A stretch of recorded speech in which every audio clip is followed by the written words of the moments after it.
Welcome to 22 Man Game with Jared and Damon. I'm Jared.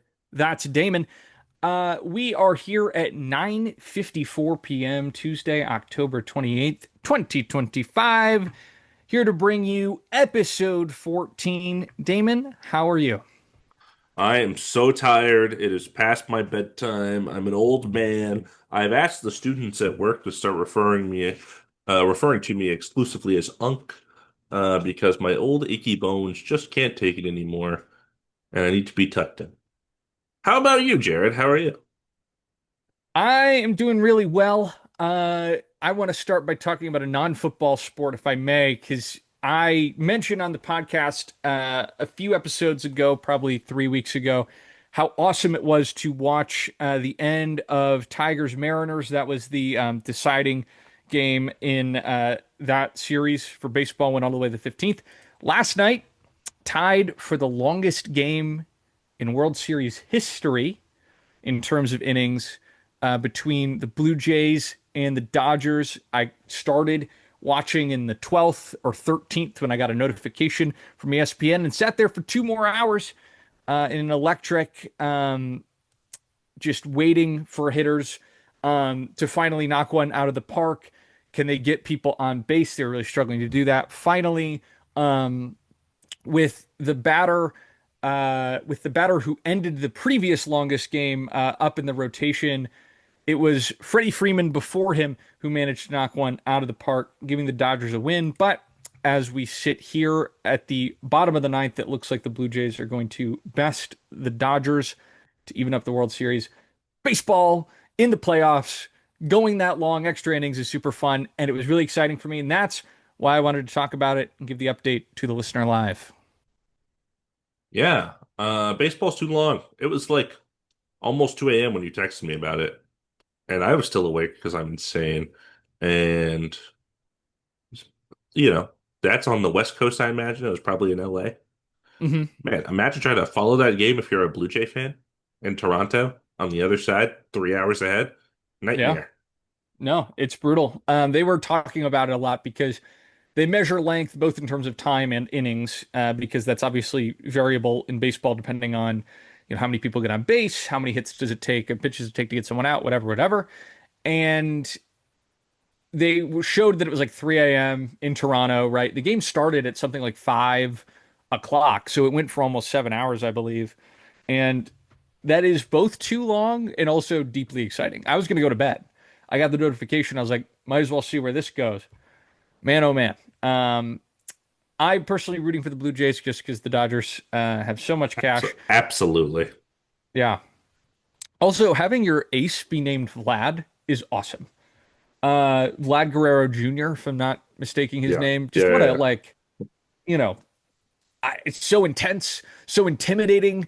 A great name for a great player who did As a send powerful 2 runs into machine. this game. Yeah, no, he homered this game, and yeah, Blue Jays up 6-1, bottom of the ninth. So looking like the series will head back to Toronto at some point. But we're here to As they talk. say, let's go BJs. So let's talk football. Um, Great. don't hear me talking about the Pistons because my nickname for them is equally uncomfortable. We'll just move into the world of football here, especially starting a little bit late in Central Time. And we've got kind of a big fun segment we want to do, especially because the games this week were a little lackluster. Start with some news off the field. This is something we talked about just a couple weeks ago on the podcast. We mentioned that Jet center Nick Mangold needed a kidney transplant. Unfortunately, he has passed away due to complications with his kidney disease. So, less than 2 weeks before his death, he requests a new kidney. Survived by his wife and 4 children, and a Jets Ring of Honor recipient in 2022. In the starting center, the last time the Jets went to the playoffs, there were a lot of emotional, heartfelt reminiscings. Um, Rex Ryan in tears on ESPN talking about it. Clearly, someone who affected the people around him in a very positive way on and off the field. So, really terrible to see this story take the turn we didn't want it to take. Yeah, I don't know Nick Mangold or didn't know Nick Mangold, obviously, but from what I read, what I look at the interviews, he seems like one of those people that was just kind of a beloved figure in any locker room that he was in, and obviously that's a tough blow to see, especially in again a sport um, where there are so many not great people. It seems that a great person passed away from such a tragic thing. Obviously, I'm not. I don't think they've made like super public the exact nature of the complications with the kidney disease. But I guess I wonder, like, was it too late, the request? I imagine that there were several people qualified that signed up, but like, that's like a whole waiting list, and then you gotta test the blood and you gotta make sure the match is there. Like, it's a lot to set up before, they don't just rip your kidney out and give it to the next person. So, wonder if he could have done it sooner, if that would have worked. But things like diseases like this that they act up Hmm. randomly. It's not like, it sounds like he took a turn for the worse pretty recently, and it kind of just suddenly happened. Yeah. Rich Eisen mentioned, and I haven't seen the primary source, but mentioned that his agent came out and said they had a number of people lined up, and I think it developed too quickly, um, unfortunately. And yeah, it's very admirable the people who step forward to provide him with an organ, and it's unfortunate that the timing didn't line up for them to be able to see that support through. But yes, in a league with a lot of folks of potentially questionable character being rewarded with big contracts and star status, despite their actions, someone whose character was, at least as far as we understand, um, of high repute. It's a shame to see someone like that leave the world too soon. Yeah, for sure. Obviously, wish his family nothing but the best, in their recovery and kind of processing of all this grief and things like that. So, yeah. Yeah. With that, we want to move on to some other off the field news that is less heavy here, but just something we really wanted to follow up on, especially considering the response and the impact he seemed to have. So, hard to pivot here, but the NFL. Actually, let's do an upbeat story. Patriots quarterback Drake Maye attended a Halloween party hosted by the team at Gillette Stadium for pediatric cancer patients, and he came dressed as Dragonite, despite the announcers at that event calling him Charizard, which we're nerds on this podcast, so we want to make sure credit is given where credit is due for the costumes worn. Damon, do you know a little bit more about like what the goal of this event was? Was this kind of make a wish or just something the Patriots wanted to do? Yeah, it was hosted by the team as well as I think you mentioned Revolution. I think it's like a sponsor of some sort. Um, That's their soccer. It's the New England oh, soccer it is team. soccer. Okay, Yeah. so it was football, soccer coming together at Gillette Stadium in Foxborough, just having an event, I guess, for these pediatric cancer patients. I don't really know a ton about like the goal of the event or anything like that, but Drake May did show up with the Dragon Knight costume, as you mentioned. Nintendo L, hate Nintendo. Got to throw it out there. Talking about Pokemon. Sorry, I'm a Nintendo hater. But cool of him to wear a Pokemon costume, especially if there are kids present. That's all, extra awesome for that reason. And yeah, I mean the QB, the franchise QB who's having an MVP like season so far, showing up at an event like that probably means a lot for those kids. So very cool. Another good person story like we were just talking about. Yeah, Damon taking a rare L. I understand Nintendo's not popular right now, but some of the best games ever, games attached to my heart. And so I can't necessarily take the slander. I'm proud. Well, I wouldn't say proud. I'm an owner of Nintendo Switch 2.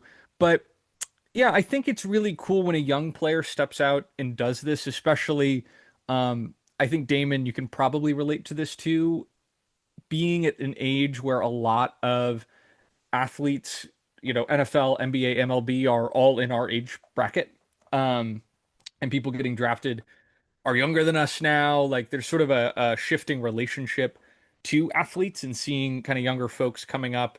I imagine obviously there's no children in the NBA, right? But when you have a second year player showing out the way they are, someone who's young like them, just in the process of achieving their dream. I'm sure that helps maybe make that bond even more special. And yeah, especially the way he's playing and receiving national attention. This is a big deal to get to meet him, and hopefully these patients recover and cherish this as a memory for a long time to come. Yeah. Big Drake May W, Patriots W, everyone W.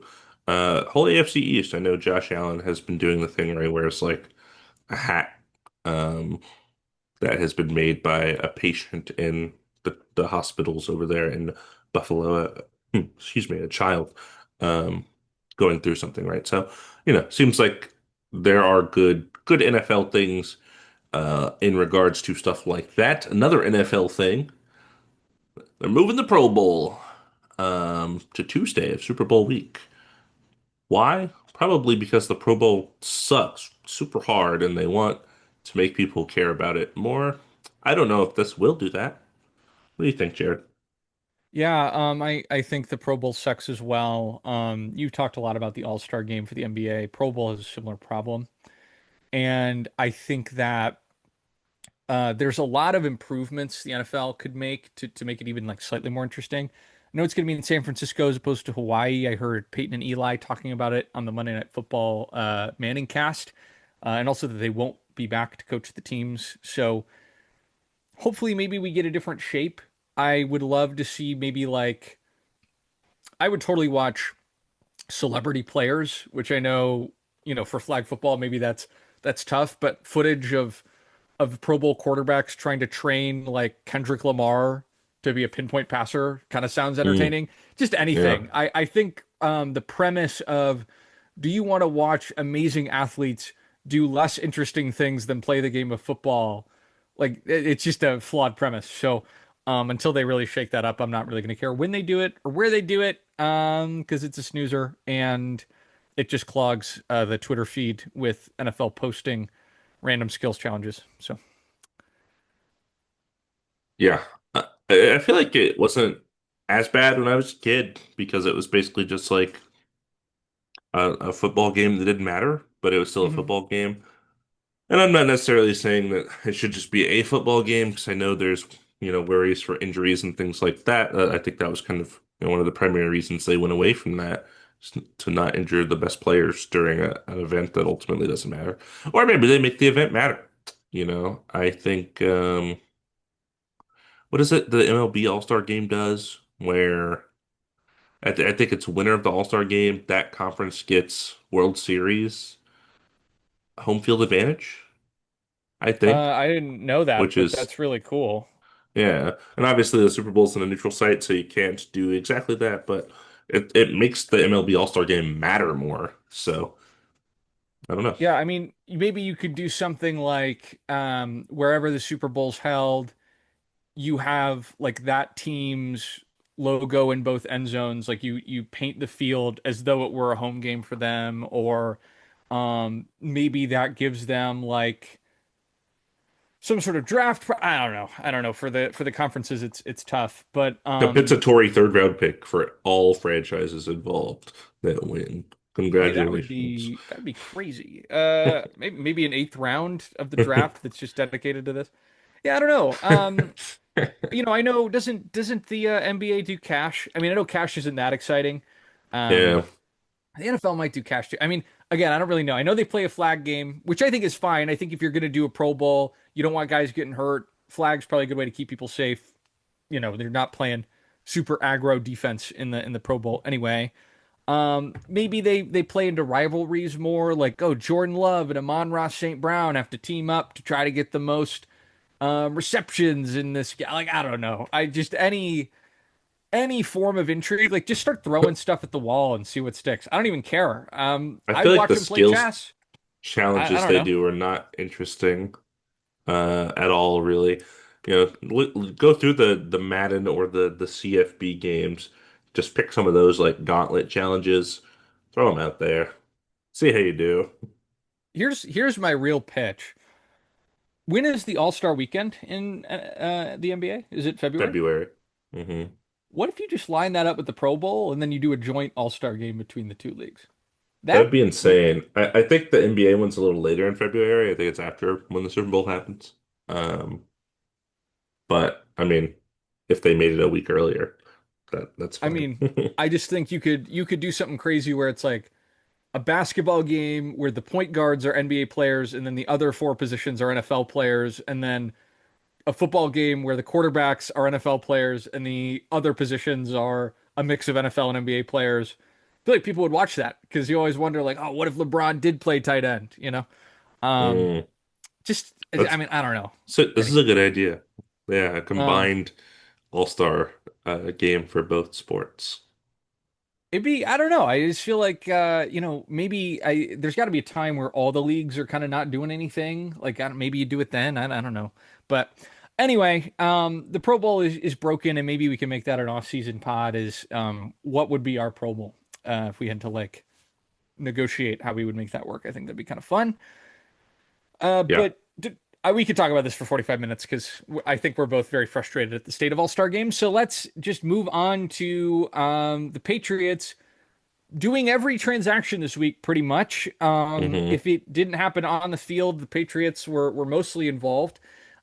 Starting with a trade of safety Kyle Duggar alongside a seventh round pick to the Steelers for a sixth round pick. They got to replace Minka somehow. Am I right? Um, There you go. he signed he signed a 4 year, $58 million deal last year with the Patriots, and then I remember in the late offseason there was a lot of talk that he might not even make the roster. So a player that clearly fell out of favor with Mike Vrabel. What do you make of this move, Damon? Yeah, from what I gathered, he was given an extension last year, 4 years, 58 million, pretty hefty contract for a safety in the NFL. Mhm. And I think, like you mentioned with Vrabel, new guy, new regime, new scheme, and you know he might have been great for the previous regime, but not this one. So they make a move to move on. I'm just still mind blown every time an NFL player is traded for an asset that I deem is pretty not valuable. And this time, a sixth round pick. Yeah, I mean, and a pick swap too, so it's not even they're getting just like the raw sixth round pick coming back. Hmm. Um, Oh yeah, it Trying was to a figure swap on that figure one. out like how much of this money is actually guaranteed. Because I feel like it's a bit of an odd move to just yeah, if you cut him, there's no dead cap after this season. So I if I'm the Hmm. Steelers, I'm probably just doing this as a rental. Because I doubt they have the money to tie up in him for a $15 million safety that almost make the Patriots roster, right? I think if you're a talented enough player, making that kind of money, you can fit on any roster, right? They'll find a place for you. Clearly, not valued at that 15 million a year number anymore. Yeah, for sure. And I wonder who they'll kind of run in his stead. Yeah. Another move by the Patriots, shipping out another player, defensive end Keon White in a 2026 seventh for a 2026 sixth, coming back from the 49ers, if I'm not mistaken there. I guess they had multiple sevenths lying around in the war chest, but um, the Niners obviously have had a lot of defensive injuries. No more Nick Bosa, so this makes a lot of sense as an acquisition to try to shore up that part of their roster. But the Patriots, as a pretty competitive team in the AFC right now, it's interesting to see them moving a few guys, even if they're maybe not all stars. Yeah, Vrabel said, "This guy's mediocre. Get him out of here." I don't know. Yeah, I like this for the Niners. The Niners known to be a good rehab program Oh, for not for the. physical injuries, that's for sure. Say that again. I said not for physical injuries, that's for sure. Oh well, yeah. Um, but yeah, I hopefully Keon White does not join the long list of injured Niners on defense. But um, either way, this is an interesting couple moves for the Patriots. I guess they feel like their offense is playing well enough, and they have enough defensive guys in their rotation that they're not really worried about losing these two. Um, Player they value is cornerback Marcus Jones. Got a 3 year, $36 million deal. Goes up to 40.5 at the max, making him a top three paid slot cornerback in the NFL. And just as a reminder for the listener, Slot cornerback is typically that third corner who takes the sort of shiftier inside receivers who often cross the middle of the field for shorter gains, whereas the two wide receivers on the boundary typically run longer routes. Um, and so not necessarily considered as high difficulty a position as outside cornerback, and an interesting position to invest this much money in. Yeah, it's interesting. He came into the league as kind of a special teams guy. He was all pro special teams a couple of years ago. I remember that being a great punt returner for them. But this year he's has had kind of a defensive improvement. Maybe it is the scheme thing with Mike Vrabel, but he has had a lot of success so far in the secondary. I think had more attention paid to him with Christian Gonzalez being injured for part of the year. So they think he's worth it. Great. The Patriots have, again, they've been a good team. So if they think this is a part of their future, so be it. Yeah, definitely not a prohibitive contract. Just a sizable investment for a position that doesn't normally get that investment. Last couple bits and bobs here. The Titans made a trade as well, sending cornerback Roger McCreary to the Rams for a conditional fifth, sixth round pick swap. So a bigger investment in draft capital for the Rams than we saw for the two Patriots trades. And a guy whose name had been on the block for a little bit, not super surprised to see him moved. I guess the Rams just wanted to shore up their corner spot and reinforce their defense a little bit. Yeah. I don't really know this guy. Not a name I'm super familiar with, but Yeah, if I'm not makes mistaken, he may sense. have started last year and then been phased out of the starting lineup this year, which made him expendable. But I may be mixing him up with a player who was traded earlier. So Benched on that Titans defense. Uh-oh. Um, yeah, I mean, Rams are trying to win games. Quarter depth for a swap pick doesn't really matter. So yeah, the Titans certainly in the seller position as the only team with an interim coach. Uh, Last bit of news: the Rams placed wide receiver Tutu Atwell on injured reserve. He got a 1 year, $10 million contract this offseason as a speed guy. Um, and helped secure a win for them. I want to say that was the Colts game, unless I'm mistaken. But he broke open a huge touchdown to pull the Rams mhm. ahead of one of their opponents earlier in the season. Otherwise, not a guy who gets a ton of pop per se, but valued obviously by the organization, and it's going to test some of the younger receivers, especially with Puka hopefully coming back, but going to be a little banged up. So it's going to be Devontae and then a lot of wide receiver 3-4 types they maybe weren't expecting to count on. Jordan Whittington. Um, Random guys like that. Yeah. Let's get into the week that occurred. You mentioned earlier, lackluster. But we got a recap to do, and we'll talk about the games for maybe a little bit of time, or maybe a little bit more than a little bit of time, if it was one of the two games worth talking about. But I have some trivia for you, Jared. Hopefully, you don't know the answer already off the top of your head. That'll make me sad, and I will end the podcast immediately. There are two game or two teams rather on a 5 game win streak currently. Do you know who either of those teams are? Let me look at the list of teams here. I was thinking about this before you asked because I could see it. So one of them, the Broncos. Broncos on a 5 game win streak. Correct. Yeah. Beating some pretty good Obviously it's not opponents. the teams in the loss column this week, so that's a good data point. Um, God, I don't think it's been 5 weeks since the Colts last lost to the Rams. Well, it sure has been 5 weeks because they are the other team, They Colts are and the other team. Okay. Broncos. Funny enough, that week two, what was it, leverage penalty that decided the Yep. fate of Colts Broncos, and here they are 5 weeks, not exactly 5 weeks later for them. One of them was on bye, that's why they're both on 5 game win streaks. Um, and here they are, looking like real studs in the AFC, as we all predicted. The mighty Colts still the number one seed. Yeah, the Colts definitely the biggest unexpected storyline of the year, and one I'm hoping we hit on our wheel sooner than later, so we can really get a good look at this team. But speaking of wheel teams, Damon, you were on the Ravens Bears beat here. Take us through this game. Yeah, so my team was the Bears, and they got Ravens, and I was like, oh, this could be a good game. Like Lamar might come back. That'll be fun. Lamar didn't come back, still has not played.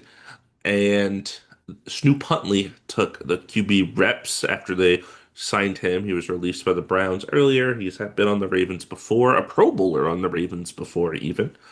And I guess Cooper Rush was not doing it for them. So he took the start here and led the Ravens kind of mostly in the second half to an ultimately uninteresting finish. Here's some takeaways I have for them. Their defense is healthy again. Their Roquan Smith was back. Marlon Humphrey was back. Kyle Hamilton was back. Nate Higgins. I can't remember if it's Higgins or Wiggins. I think it's Higgins. Is back as well. Um, he had a brutal elbow injury. It was carted off not that long ago. So their defense nice and healthy looking, and it seemed to affect the Bears. And their offense wasn't great or anything like that, but with Derrick Henry running the ball and Snoop Huntley being, Lamar Jackson light, I think is kind of the success that he's had in that system as a mobile QB. They were able to get the W on a Bears team that had looked pretty good prior to this game. Um, I wanted to mention this. Apparently, in the Ravens locker room, they had things like ping pong tables and other kind of arcadey things that they used. And Lamar Jackson spoke to the media afterwards because they asked him about it. And he basically, it was reported that like all that stuff is gone now, and it was him as the requester. He requested all of those things be taken out because they were struggling so badly in the season. And of course, he's been injured, but they were like 1-5 or 1-6 coming into this game. So he was like, "Yeah, we got to stop acting like everything is a-okay." Thought that was interesting. From the Bears POV, the thing that stood out the most to me is their inability to close drives. They had two drives at the start of this game. They were both very long, double-digit plays, driving down the field against, like I mentioned, the now healthy Ravens defense, and they got two field goals. They couldn't score touchdowns on either of those possessions. And it really set a tone because I think the Ravens offense looked kind of shaky to start. And if they could have went up 10-0 or 14-0 by getting those touchdowns early on, they could have got off to kind of a hot start and then maybe carried that momentum through the rest of the game. But the field goals kind of stumped them. Caleb Williams still looked, relatively inconsistent. And he's had great games this year, but there were just times in this game where he's not making the right read, he's not making the right pass. He kind of still does this thing where he's real gung ho, and he's like, you know what, I'm going to try to make this 40-yard bomb, even though it's like, the 10-yard out route is open. Um, and it's not always good for the team. I will say there's a throw in this game that was insane. I 100% recommend you look up the highlight. I was going to text it to you when it happened, and I totally forgot.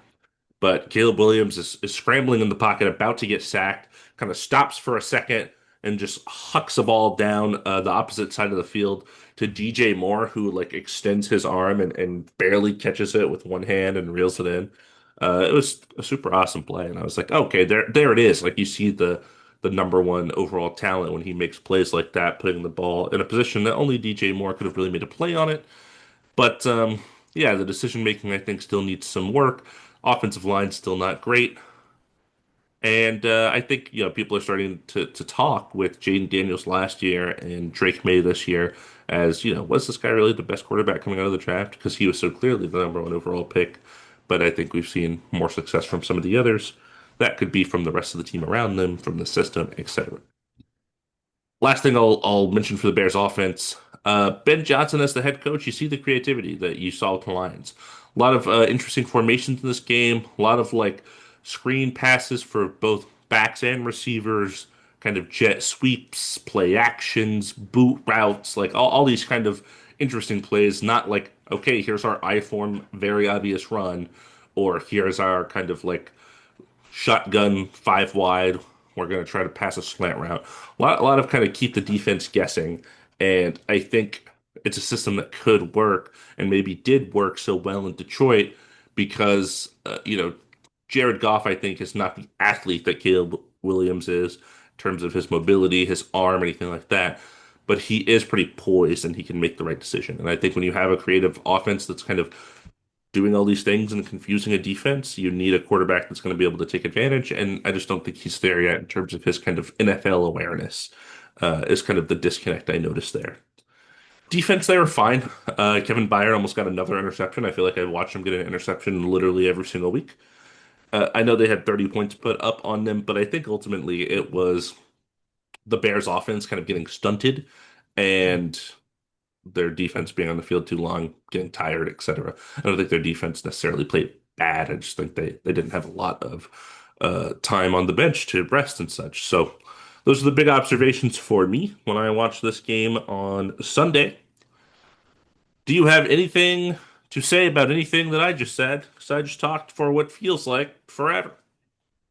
Not a ton. I wasn't super plugged on this game. From what I've heard in people's recaps and such, it seems like the Bears were missing a lot of players in the secondary going in. So that surely didn't help the defensive performance. But yeah, I haven't seen anything from Caleb Williams that makes me scared of him as a player. I do think the Bears have played much better than they did to start the season on balance, but yeah, this is a beatable Ravens team.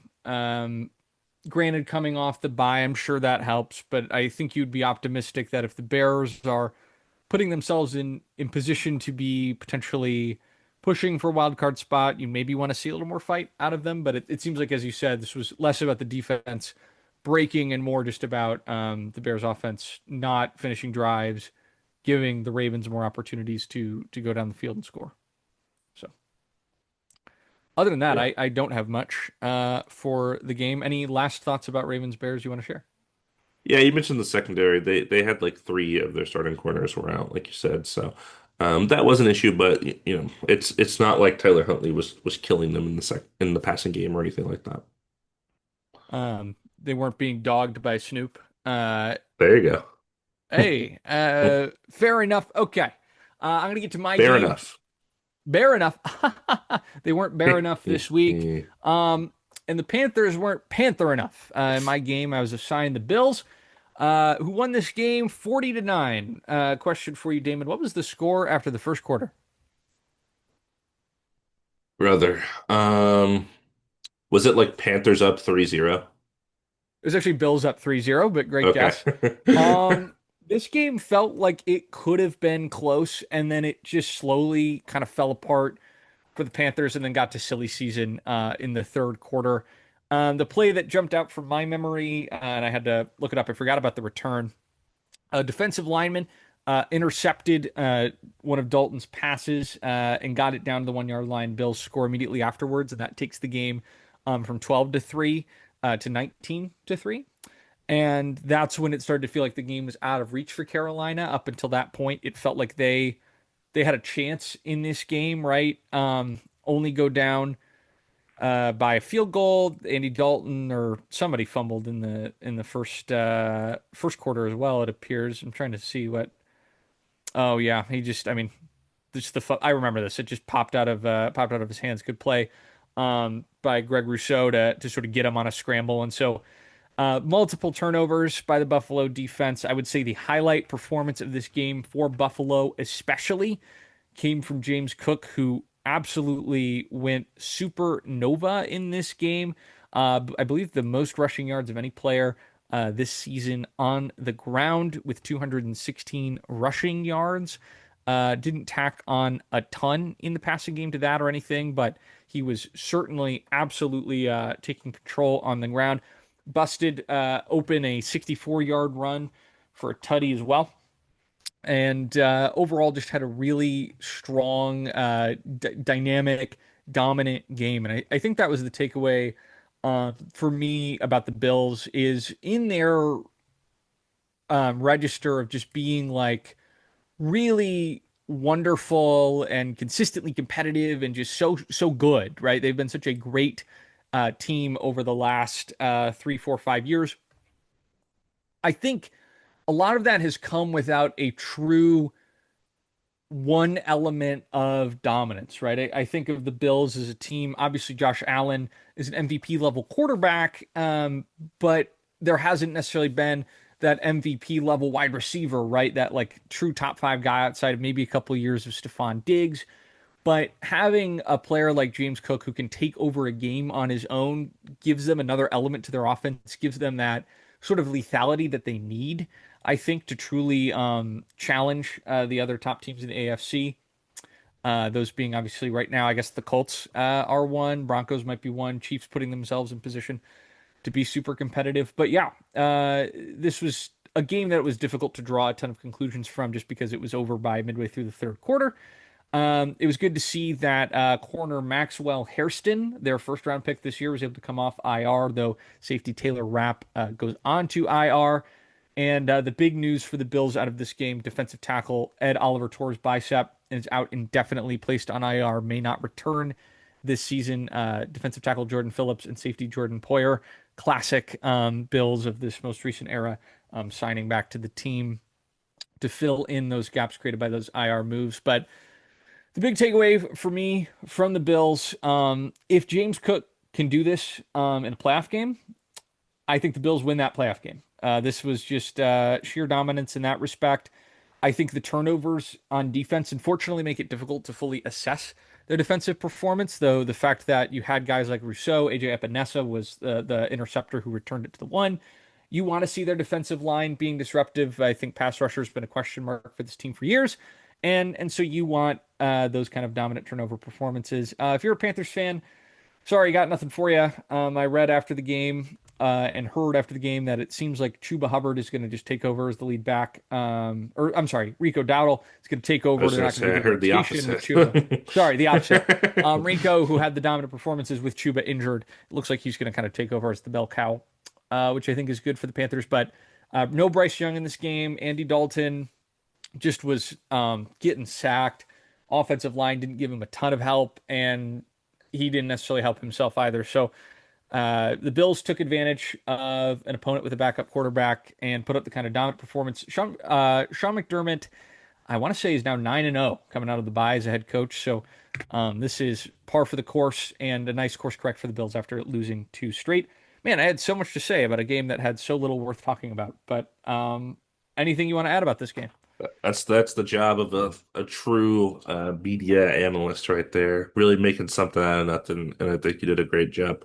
If you're a Panthers fan, sorry, Andy Dalton, legendary nickname. You know what his nickname is? The Red Rifle, baby. Red Rifle. That's a good one. Like that. So that's all I got for you. That's it. That's that's my takeaway. I like James Cook. He had a really hot start to the season. He had a couple of kind of mediocre weeks in recent memory, and then came back strong. I played against him in both fantasy leagues, so this was bound to happen from the start, and I won both matchups. So take that. Yeah, can't say I won my matchup this week. Last thing on Dalton, I'm a big fan of Heed the Call previously around the NFL podcasters have told you. I feel like you'll get a kick out of the fact that they talk about the Dalton line and the Dalton scale, which is the line that if you're above it, you don't want to get rid of your quarterback, and if you're below it, you think about replacing them. And this is all in reference to Dalton getting the Bengals to the playoffs year after year after year, but never actually getting them a playoff win in the I believe that was what Marvin Lewis coaching with them for years. So just kind of Mm. funny that he's kind of considered the most tepid quarterback probably, and yeah, unfortunately, just not a good game from him. But his hair looks really good right now. For those who have not seen it, he's got a nice fade. He's got the coif up top. He's looking clean. With that said, we're rebranding. We're trying on some new lingo here. We want to talk about our pop and stop games from this week, the games that popped and the games we wished would just stop. And this week, man, we wanted a lot of these games to end. Kind of a miserable slate of football games with a few limited exceptions. Yeah, let's hit the pops first. We got Jets 39 at Bengals 38. Jets Woo! securing their first win of the season. No longer any winless teams in the NFL. You love to see that. Aaron Glenn getting his first win. We love that. A couple of things prior to this game happening. Bengals linebacker Logan Wilson requested a trade. Been a pretty, prominent part of that defense for years, albeit not a great defense, but he's been a consistent starter there. He did play this game. I looked. He was on the field and out there. So I guess it didn't create any sort of, benching tenderness, anything like that. But, they probably also looked at their other linebackers and said, we have no choice. We must play him. Um, so there it is. And then for the Jets, they activated their linebacker Quincy Williams off of IR and placed wide receiver Lions legend Josh Reynolds on IR prior to the game. It was such an interesting game to watch.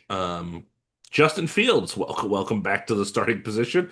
He was benched for Tyrod Taylor. Then Tyrod Taylor was injured, didn't start, and then he started, and now they're going into their bye. And I imagine he's gonna get a couple more weeks. I feel like he may have added on to Hmm. his lifeline here with a really good performance. 39 points. Obviously, can't complain. Can't say your offense wasn't functioning.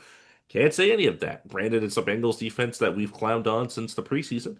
But points are points, and scoring 39 points is impressive, regardless of the NFL competition you are playing against. It was a fun game all the way around, relatively close throughout, especially late game. Joe Flacco had a scrambling touchdown. That's insane because that guy is 100 years old. Chase continues to get absurd amounts of targets, and that's good for me in my fantasy league because I traded Bijan Robinson for him. So I'm glad that that's happening. All in all, a good watch, one of the only of the week. Do you have any like super takeaways from this? Just a couple of quick things. First off, Addie wanted to watch this game. I didn't think it was going to be worth watching. I was wrong. The Jets scored on a Brees Hall passing touchdown, and then I believe that was when they took the 2 point conversion to take that 1 point lead. They didn't relinquish, but I appreciated Aaron Glenn being aggressive when they were down 15, going for the 2 point conversion on that first touchdown to give them even the chance to take this 1 point lead. Right, I think that aggressiveness paid off, and then Justin Fields apparently talked to reporters about crying in his closet this week. Potentially not about football, but it would be hard to not make some of those. I don't know. I appreciated how he stepped to the plate after this game and was vulnerable about how much pain he was in, how difficult this week had been for him, and I really admire that resilience and I admire his openness. We talk every once in a while about how we value athletes being transparent on mental health, and it seemed like Justin Fields talking about the state he was in goes against the like macho football narrative, but it was true to him, and it's probably true to a lot of players in ways we don't see. So that was really cool. Really happy for Aaron Glenn. I think getting that win finally takes some of the heat off. And now that they've won, the Jets are just kind of allowed to be bad for a little while, which is great. And a strong vote of confidence from the Jets owner last week that Glenn was the guy. Perhaps this is the first sign that he was right in that respect. But yeah, super great game to watch, no doubt. Yeah, I also saw a lot of that Justin Field narrative. Obviously, a very difficult week getting benched. Not exactly like he's had the greatest career path. They kind of basically said, "Yeah, we don't believe in you anymore in Chicago. We're going to draft this guy number one, trade him to the Steelers." Left there after 1 year. Now he's here on the Jets. Already got benched at some point this season. So, yeah, obviously very tough coming out of Ohio State. Very t highly touted at quarterback and hasn't had that much success. One of those players that I definitely find myself rooting for. The other game that I thought was worth mentioning, not necessarily because it was this great football game. There were times where it was close. I didn't end that close, but there were times where it was close throughout. Packers 35 at Steelers 25. The Aaron Rodgers Bowl. They advertised this one as first time he's gone against the Packers since leaving them. They wore these really weird yellow and black uniforms that I thought I liked when I saw pictures of them. Then during the game, I was like, I actually don't like these. And maybe it was the color combination with the Packers all white uniforms, but it just really didn't work for me. That look that they decided to go with. Um, Steelers led for much of this game. Our fellow former coworker Anthony was there, present. That's Mhm. pretty exciting. Um, I wrote Packers at Steelers. Was it Steelers at Packers? Did I reverse it? No, Or it was at the Steelers because it it was part was of at the Steelers. narrative that Okay, Rodgers wasn't returning to Lambeau, but he was playing the Packers for the first I time. see. Got it. Got it. Got it. I was like, because I thought about it and I was like, why would our friend Anthony have gone to Pittsburgh, not Lambeau? But I guess that's what he did. So, pretty cool for him to experience this one live. He is a Packers fan, so big W for him. And yeah, I think the Packers looked pretty methodical in this game. Wide receiver Christian Watson came off of IR. That's worth mentioning. Haven't seen him in a while. That guy's grill is insane. I don't know how you do that and play football because that seems like it would just be painful when you get hit in the face and you have metal in your mouth. But that's just me. Um, yeah, I think Jordan Love has kind of proven time and time again this season and maybe a little bit last season. He is not this like supreme athlete of a quarterback. He's not going to make these huge plays typically, but he is pretty smart. Maybe watching Aaron Rodgers for 3 years while you're sitting on the bench will help you with that. But he can lead pretty consistent drives, kind of just picking apart defenses with just smart plays, nothing too fancy, and eventually you get 35 points out of it. It took some time for them in this game. The Steelers defense was holding their own for a while, but the Packers started pulling away at the end. Josh Jacobs is awesome. Packers defense looked pretty good too. Looked like they were rattling the Steelers a bit. But yeah, I enjoyed kind of the narrative of this one. I enjoyed the Steelers losing, as I often do, even if it means the division rival Packers won and are the number one seed in the NFC right now. But I like the Steelers a little less. So yeah, that's what I have for you for this one. Yeah, it just felt like to me the Packers reached a gear they hadn't reached in a few games, and I'm not confident the Steelers have another gear that they just didn't happen to reach in this game. I think we probably saw, like, I don't see the best Steelers game this year being a much better performance than this one, unless they get like vintage play from all their defenders. So, yeah, just not super optimistic about the Steelers after this one. If they'd managed to pull out a win or keep it super close, okay, maybe that's a conversation. But the Packers stepped on the gas, left the Steelers in the dust, no doubt. Did you mention this wide receiver signing news? Wide receiver signing news. I sure did not. I mentioned Christian Watson's amazing grill, but not the other receiver worth talking about after the game. Yeah. So free agent wide receiver Marquez Valdez-Scantling is planning on signing with the Steelers. If I'm not mistaken, I know him most for his time with the Chiefs, but I feel like he kicked around with the Packers as I well. know him for his time with the Packers on Aaron Rodgers. He was on the Chiefs for a little bit. He was on the Saints for a hot second there. Um, he is the classic example of that receiver that you send 80 yards down the field every play for a deep threat touchdown, but he doesn't really do much else. Uh, wow, he's 31. He's who has he played for most recently? Interesting. Anyway, um, yeah, I mean, this is probably just an Aaron Rodgers familiarity signing. We see a ton For of sure. those when he went over with the Jets, obviously. Um, yeah, he's not exactly a game changer per se, but maybe a nice addition for them. Yeah, 2018 to 2021 with the Packers, and then his bounced around was in Buffalo with the Saints. Spent some time with the Niners this year, so could be a nice wide receiver 3-4 for them. But I also wouldn't be surprised if this wasn't a game changing signing. Yeah, I could see it be like they have DK Metcalf and it's like their second most involved receivers like Calvin Austin. So like I could see some other guys getting some run, but who knows? That probably speaks to the level of team the Steelers are in terms of their wide receiver group more than anything, to be honest. Yeah, I think we Um, both kind of thought of them as kind of a fake 4-2 or whatever they were, 4-3, 5-2, whatever their record was. I feel like we both were like, eh. And this game kind of proved that. yeah, I the Steelers are built to win games. Like 25 points for the Steelers in the last few years would be enough for them to clean up most games, but defense not necessarily matching the offense's improved contributions. Not to say the offense is some killer unit, but with their improvements, it was expected if the defense stayed at an even level, then this would be a more competitive Steelers team. But they just still look imbalanced, still missing that sort of last gear. Let's move on. Let's quickly knock out our stop games here. These were games we wished Quit, would quit, end. quit. Oh, yeah, we're going to move through these super fast, starting with Thursday Night Football Chargers 37, Vikings 10. Vikings QB Carson Wentz clearly agonized by a shoulder injury that we now know will require season ending surgery just in time for JJ McCarthy to come back. Max Brosmer moves up to the QB2 spot. This was a brutal watch because Carson was clearly so sad, and the Chargers ran away with this game early. And they're wearing their throwback navy blue jerseys that reminded me of LaDainian Tomlinson, so that's cool. Yeah, the navies were great. I didn't mention the Steelers jerseys. I thought they were just really bad. Um, kind of, you know, burn it with fire kind of jerseys, in my Hmm. opinion. Moving on, I'm a little pleased. I made a joke when we did Dolphins Falcons one-liners. I said the way the season's going, Dolphins 30, Falcons 0. I was close. Dolphins 34 at Falcons 10. I didn't realize this was at Falcons. Yikes.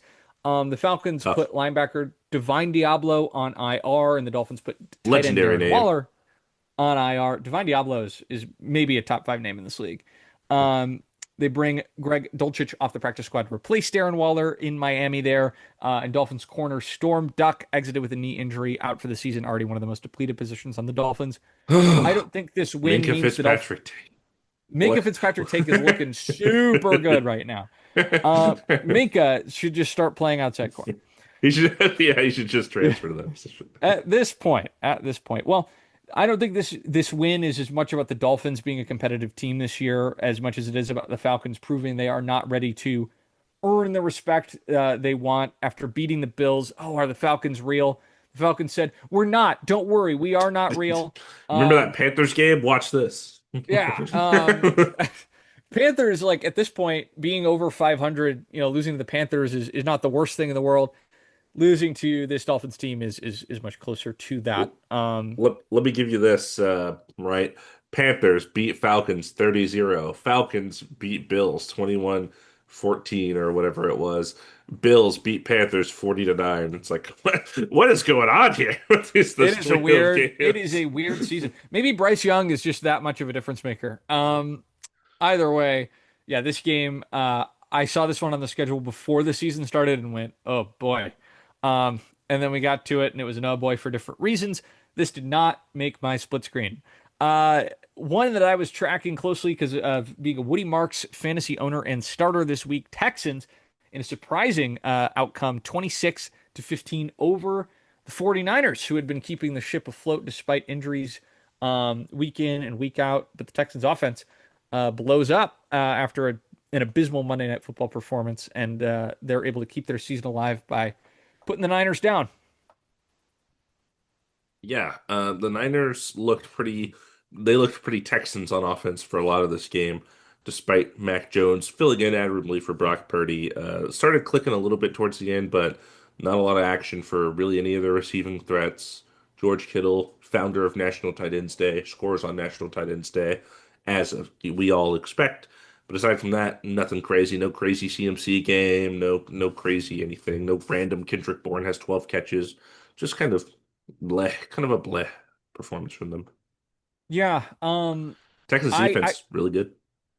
no surprise there. I'm going to say that I think this Texans offensive performance is a mirage, because D'Amico Ryans being from that San Francisco defensive coordinator room, and tree there, I imagine he probably just has a little more knowledge of their their their scheme and their system, and was maybe able to take advantage of that on the offensive side of the ball this week.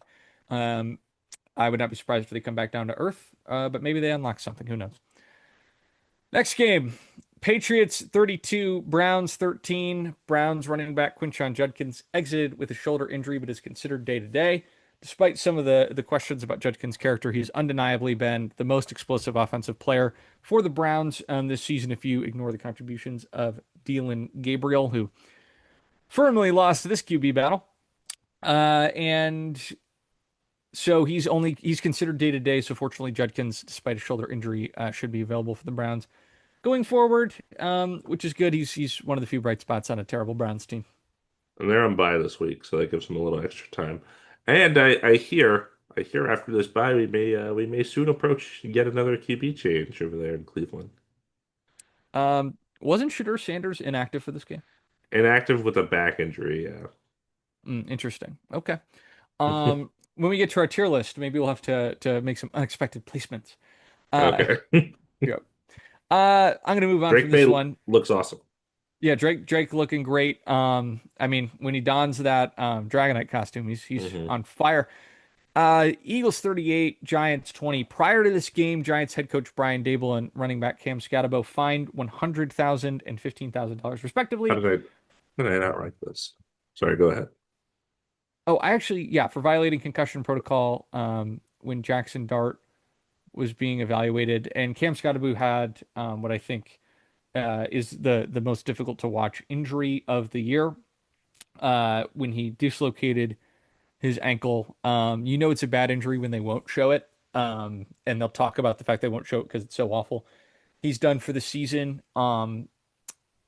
We had talked about him having injury risk. I don't think this necessarily was the fulfillment of that concern, so much as this was just a fluke and it was gruesome. And I didn't see him get hurt. I had the quad box open and I looked over from Bills Panthers to see Dart taking a knee and dropping an F bomb, and I figured it's going to be like you get that pit in your stomach where it's like if someone's getting hurt and they're getting hurt bad, I'm worried it's going to be Scatabo.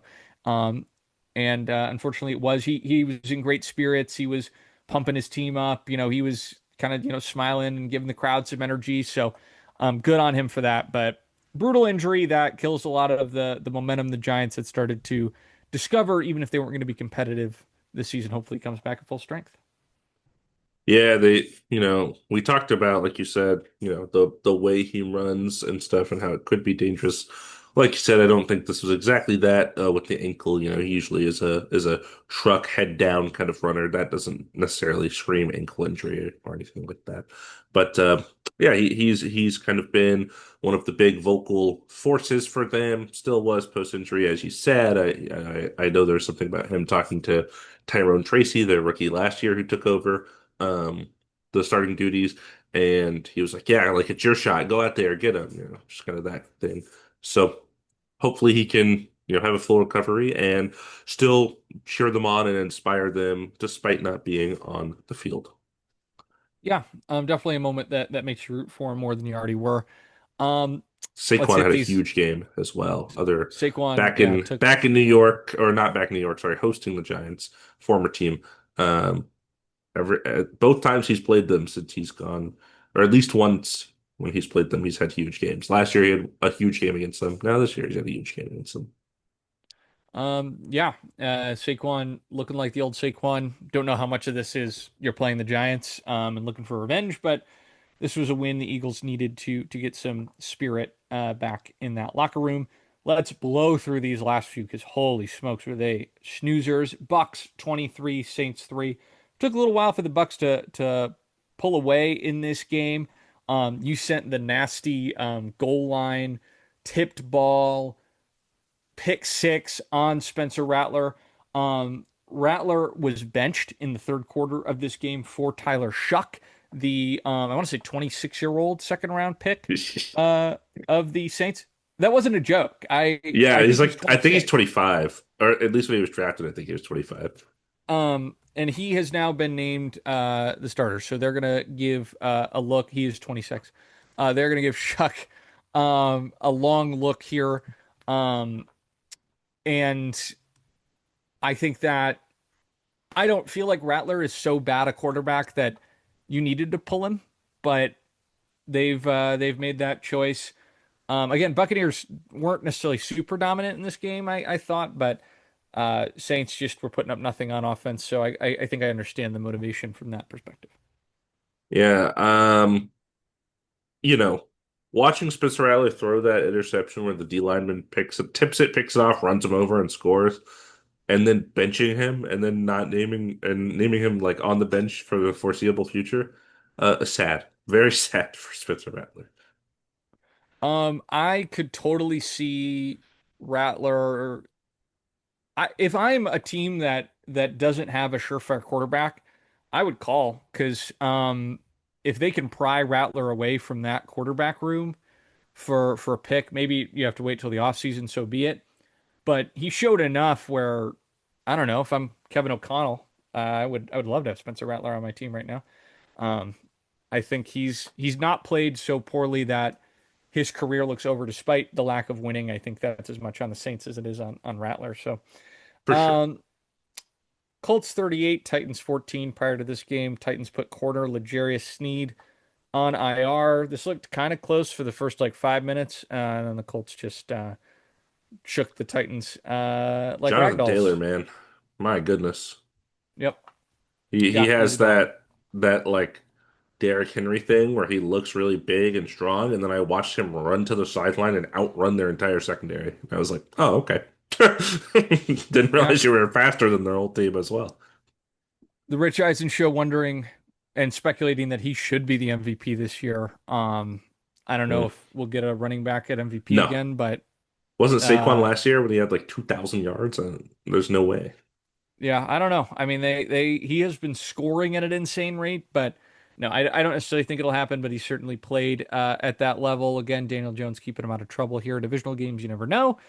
Against the Titans, you feel a little more certain. The Colts take care of things. Broncos 44, Cowboys 24. This was a surprising result for a game that looked like it would be between two teams of intrigue. Cowboys put Trayvon Diggs, the corner, on IR with a concussion before this game. And the Broncos lose a corner during this game. Patrick Surtain II injured his pec and may go on IR, one of the best defensive players in the league. And so, nonetheless, the Broncos run away with this game. Cowboys defense not doing much, and the offense just not able to respond to the scoring onslaught from the Broncos in a game that had much less intrigue than I was hoping it might, especially in a slate of games that were otherwise really boring. Broncos were the throwbacks, always doomed for the other team. Jake Yeah. Ferguson, Cowboys tight end, after I named my team after him, finally, after being the number one fantasy tight end up until this point. One target, zero catches. Thanks, Jake Ferguson. But I won by point 0.3 points, so it's okay. Wow. Um, yeah, turns out when you ordered that hamburger, it didn't come with a side of catches, hamburger being the team, and that joke being unfunny by me. Last When I game, named my team last week, I change it every week based on my highest scoring player. no, I hamburger's fine. My side of I was catches just, I joke mean, was giving the context to the listener, so they were probably like, what are you talking about? sure. Yeah, I've been on giving zero Fs all season. Um, I don't have the energy emotionally to change my team name What every did I make it? week. Oh, I made it Saquads this week. That's good. That's good. Yeah, Your say quads for your say squad. there you Uh, go. yikes. Chiefs 28, Commanders 7. God, this game was miserable. Marcus Mariota looked miserable. It had a chance to be interesting. Mahomes throws two picks. Oh And my into gosh. the halftime, it was interesting. That's true. And then the Chiefs decided to be good enough to make it boring. I believe it was 7-7 going into the half, or it was at least a one score game, if not tied. And then the Chiefs just Hmm. said, we'll keep scoring. And the Commanders said, I think we've done enough for today. Just turned into a snooze fest. I will say the Manning cast, decent entertainment value. I never watched it before, but I enjoyed. Yeah, I've tuned in here and there. I've never paid a super close attention to it. I think it depends a lot on, the guests they have and what they're talking about, etc. Yeah, they had Jared Goff on. That's why we watched it. And then we just kind of Ah, I kept it see. on. And yeah, I mean, it was inoffensive. I think that they do a good job of not necessarily getting super in the way of the game. Um, I wouldn't say their commentary elevates my understanding of football to a new height, despite their pedigree, but still was worth watching on balance. That's all the games. We ran through them because boy were they just it was just a really rough slate of games Yuck. this week. That's what they were. Yeah, they were yuck. We kind of saw that coming when we were trying to pick our games worth talking about. There were very few. And those few did deliver. And then, of course, from the ether, Jets 39, Bengals 38, the most interesting contest to watch by far. But we want to move on. We want to do a segment. Would you like me to explain what we're going to do here, Damon? Please, let me go ahead and throw up the screen share. If you are not operating a motor vehicle and are able to stop and look at this, this will be a great visual to follow because otherwise I do think it'll be a little hard to understand if you're just hearing us talk about it. I got the visual up. The tier list is here. It has arrived. Jared, please explain what we are going to attempt to do here. Yeah. So before the season started, we made awards predictions. We picked three players for each um, three players for each award, potentially for each of us. Some of them had overlap, some of them did not, and we'll talk about that when we get there. But our goal for this exercise is to put a tier list together of how good those predictions have looked, and maybe whether they have a chance to move along here. So this is not tier listing the players themselves, but tier listing the odds that those players win the awards we projected they would. So this is judging us, not necessarily the folks on the list. And there's a lot of awards, there's a lot of picks. I marked with a letter in the graphic who picked what player, so you can judge us at the end if we both picked that player. I left the letter off. There were a few awards where we were pretty in lockstep, and then a number of them where we went in very different directions. So, really excited to get into this one. Sorry, some of the coaches a little harder to get a good visual for them, a little inconsistent, but that's okay. You're probably more interested in the players anyway, unless you really want to think about the impact the Bengals coordinators have had because we each picked one. All of this to Yeah, say, or no, I'm sorry, Falcons is Zach Robinson and their head coach is Zach Taylor, and I forgot. Anyway, yeah. I anything will I say missed, right James? now I have it pretty zoomed out just to kind of see everything, to get the overall picture. But as we progress and we start filling this tier list up, I'll zoom in and get a clearer image of it, I think. Yeah. Yeah. I'm excited for this. It's fun. I was going through obviously both of our picks, I think. My one question is, what do you want to do about injuries? Like, are injured players poor predictions on our part, or do we give them like an injured tier? He, What's our approach? he, so yeah, so here's how I was thinking about it when we discussed it. I thought it was, what is the likelihood that this is still true? Hmm. So I think that injuries, season long ones especially, are gonna fall into lower. If you want to make like an injury exception, you want to make an IR slot at the bottom for our predictions. That's fine if that's what you want to do. Because you don't want to say that you had an F tier take for a player that is unhealthy. I like that framing. Let's put him in F for now, and if there's like seven guys, well, no, let's do IR. You're right. Let's do IR. Let's just give ourselves that row. I feel like you can't judge the quality of someone's prediction when injury derails them per se. If it's a player, we can offer, hey, if they weren't injured, I still think they'd go in, D Sure, sure, tier or sure. F tier or whatever. But I don't think it necessarily fully invalidates us for players getting hurt. With that said, man, let's rock and roll. And do you want to start with MVP? Yeah, I just kind of put it in the order that I had on the ballot that I made a long time ago, but I don't necessarily think that means we have to go in that order. We could randomize, we could, just we could do whatever. When we did this last time, we each picked the award we wanted to talk about in sequence. So why don't we just do it that way? We can start with, Okay. and I'll let you take first pick. What award do you want to go Ah, through first? I was dreading that you let me take first pick. Um, how about how about this? How about we start with the one we were lockstep in, as you mentioned, Yeah, comeback player nice. of the year, in which we had the same exact three players, which I think is hilarious. Yeah. So, first, I believe we both had Lions own Aiden Hutchinson as the comeback player of the year. What does that look like so far? He's playing. He's out there. The Lions look solid. He's been a good part of it. Our secondary is so injured that maybe he is getting a little more of a spotlight than you would have imagined. Coming to think of, I'm trying to think about the rest of the season as well, right? Like who else could potentially kind of take this award? Joe Flacco already won it for the same thing he's doing right now, so it can't possibly be him. Um, I'm like, who else? I'm trying to think, anyone else kind of showed up randomly and is like, oh, that guy's like reviving their career. Nothing comes to mind off the top of my head, but I could just be missing a person. So this is And the feeling like, voters have been yeah, told to focus on injured players also, so I okay, think that's worth considering as well. But yeah, even a guy like Sam Darnold who's playing out of his, I mean, if you want to go on play, right, not think about injury, it's Daniel Jones if he doesn't get a higher for award because sure. he Oh, you're has so right. completely revived.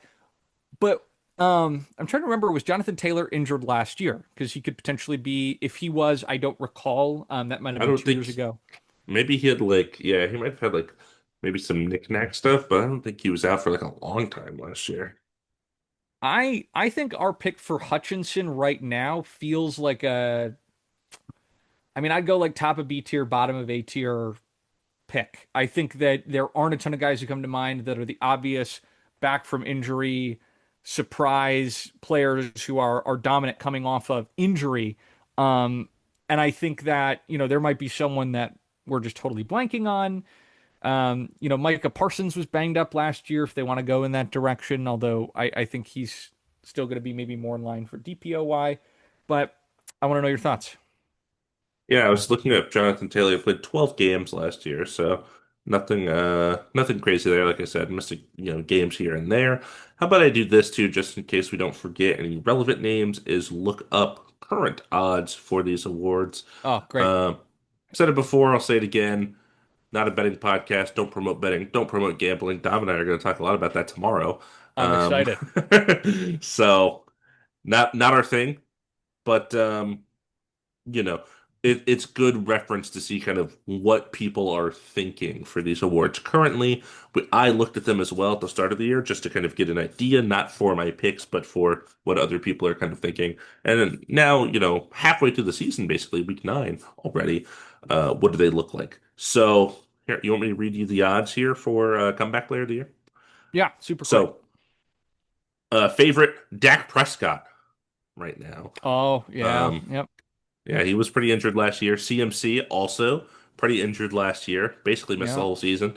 He's having a fantastic season. I feel like this is him every like 2 years. This is a cycle though. He's like injured and then he plays. He's injured. Mhm. And then it's Hutch tied for third with Daniel Jones. And then after that, it's a huge drop off in terms of the odds numbers. I explained what odds numbers are in an episode with Dom. I'm not going to do it again. Stephon Diggs, Trevor Lawrence were the last two names. Nothing crazy on those. So. Really seems like a four-person race. Dak, CMC, Hutch, and Daniel Jones. So yeah, Hutch feels like an A tier pick. You said B or A. I'm feeling A. All right, let's start A, um, and then move on to the next comeback player of the year. This one's interesting, um, because if this player comes back off of the injury they've currently sustained and has a good second half of the season, I could see that almost adding to his candidacy. We both had JJ McCarthy, the quarterback for the Vikings, who's played what a game and a half before getting Right. hurt, and we haven't seen him since resting up with an ankle injury, and he did not look good when he was playing. Just straight up, he had one good quarter, right, and the rest was pretty disappointing from him. This kind of feels like a D tier to me. Yeah, it feels pretty low. Injury does play a part, but it's not necessarily IR because he is about to play. Carson Wentz is literally out. He is going to be the starter going forward. I do not foresee Max Brosmer being the season-long Vikings quarterback, so JJ will get some run there, assuming that he stays healthy the rest of the way. But yeah, when he played, he didn't look great. I think it doesn't help that Vikings honestly have looked better when he's not playing. Uh, Granted, very small sample size. He hasn't played a ton, but yeah, I'm feeling low. Feeling low. D tier sounds fine. Sweet. Last one, we were in lockstep on this guy, despite not talking about him and him not having a lot of national pull for any awards. And that was Texans running back Nick Chubb, formerly of the Browns. What do you think for this one? I love the guy. I hear he's a great guy. The Texans offense has been so bad, not necessarily his fault. Woody Marks has got some run. He's got some run. Honestly, this is feeling like F tier. This is feeling like there's absolutely no shot. Yeah, I was thinking the same thing. Yeah, tough, tough, Nick Chubb, tough.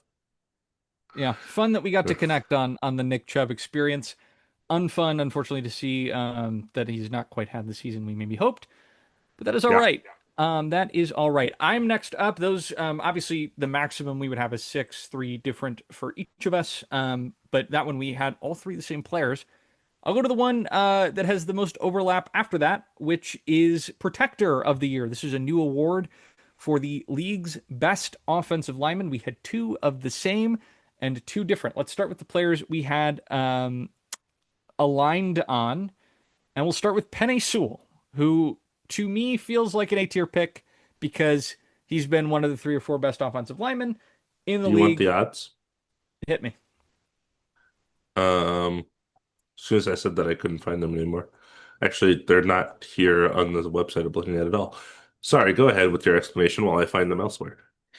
Yeah. I just think that Panay has a lot of sort of a lot of cachet coming into the season and hasn't given any reason to think he's depreciated as a player.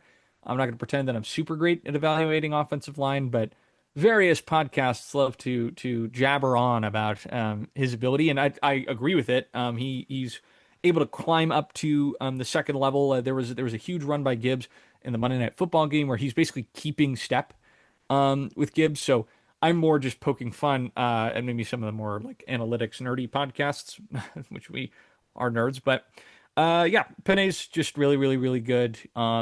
Unbelievable athleticism, just such a rare talent. And I can't think of a ton of offensive linemen I'd put over him right now. Yeah, I'm sorry, what letter did you say? I think it could be A tier also. Yeah, I'm looking at the odds. He's the favorite. And Lane Johnson is second favorite, followed by Trent Williams, Jordan Mailata, Joe Alt, Joe Tooney, Creed Humphrey, Deion Dawkins, Larry Tunsil, Tristan Wirfs. Um, the last like five guys are pretty low. I think given he's the current favorite and he was our both of our or maybe it was my number one, your number two, something like that. Mhm. Um, this feels S tier. He's the current favorite. I don't see why that would not Yeah, still be that way. why don't we drop him in S tier and then maybe we just put Lane in top of A tier? Because if they're the two favorites for the award, that you can't get better than that, I think. Is it above or below Hutch? Does it matter? It's up to you.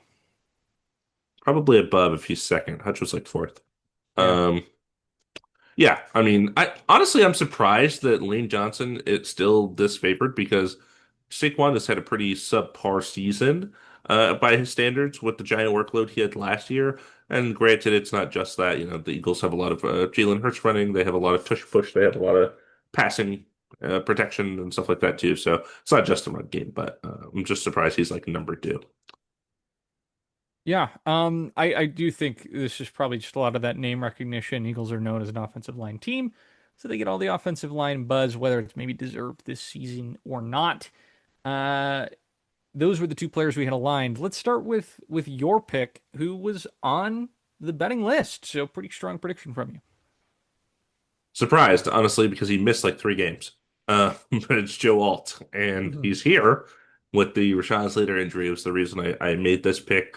I would say this is like C tier. Like he's here, but like I really don't see it with the amount of games he missed. Obviously, if he's healthy the rest of the way, the Chargers look good. Like yeah, but missed a lot of time early on. Running backs are all injured. They're just running guys out there. Um, but the offense for the Chargers has looked pretty strong, and usually pretty strong offenses have a okay offensive line at the very least. Yeah, my guess is because they were so depleted at both tackle spots, there's an emphasis on his value to the team. Hmm. Um, and maybe if they end up somehow stealing, like if they win the AFC West or end up with a top two seed, I could see him being rewarded as part of keeping the offensive line afloat and keeping the team competitive. But I don't necessarily see that happening. So C tier works for me. Sure. Tell me about yours. This is Josh Simmons, right? Yeah, Josh Simmons, this is the rookie for the Chiefs. I figured if the Chiefs have a good season, Simmons could get some pop. I'd heard some buzz on some podcasts about his play.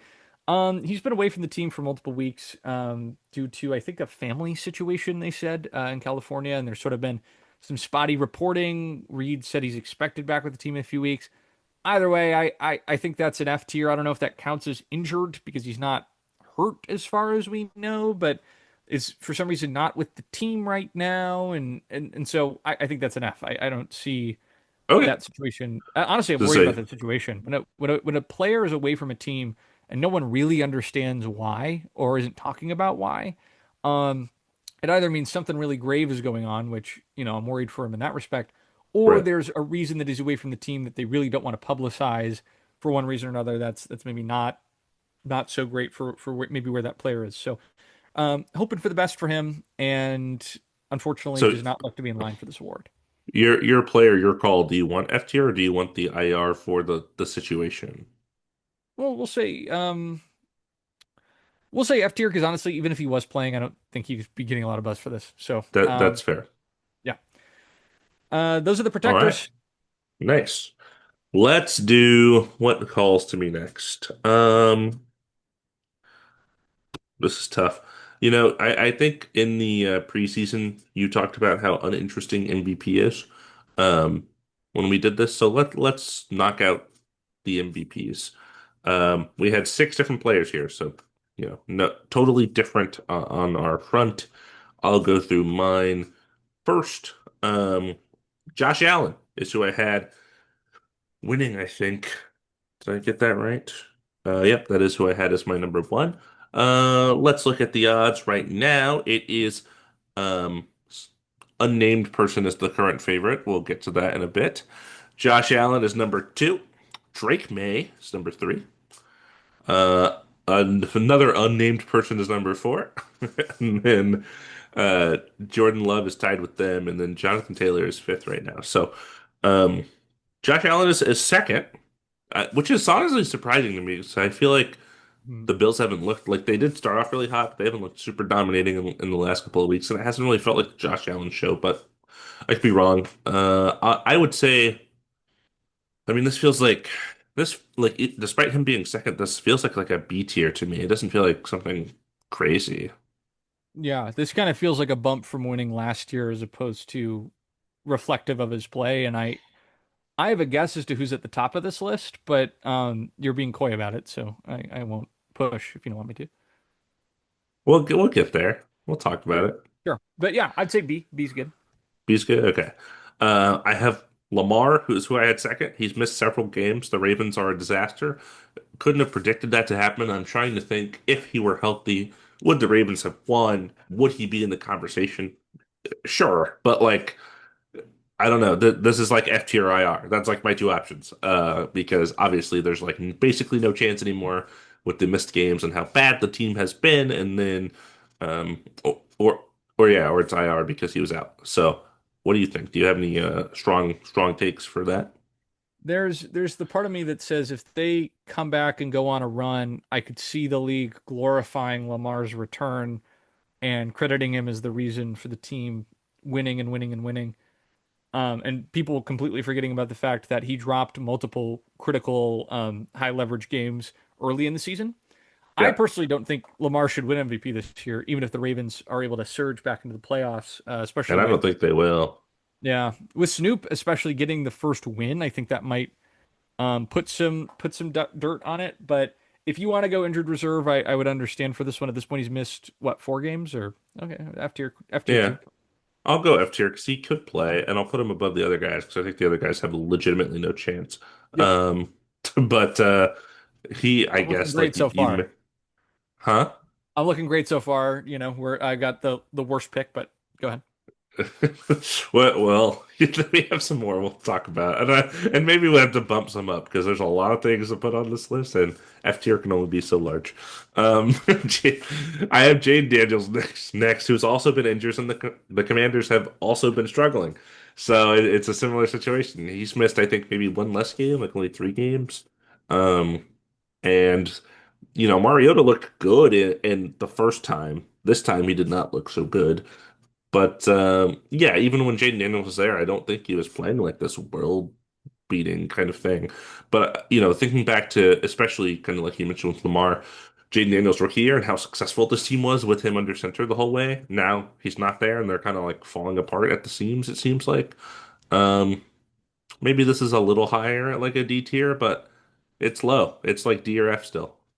I was thinking D as well, just because if he came back healthy, he could probably have enough of a resume by the season ends to make more of a case than Lamar, just because Lamar's missed so much time, and that the team just wasn't firing on all cylinders when Lamar was in there per se. But just so that we don't have a super full F tier, I think we got to put that in D tier.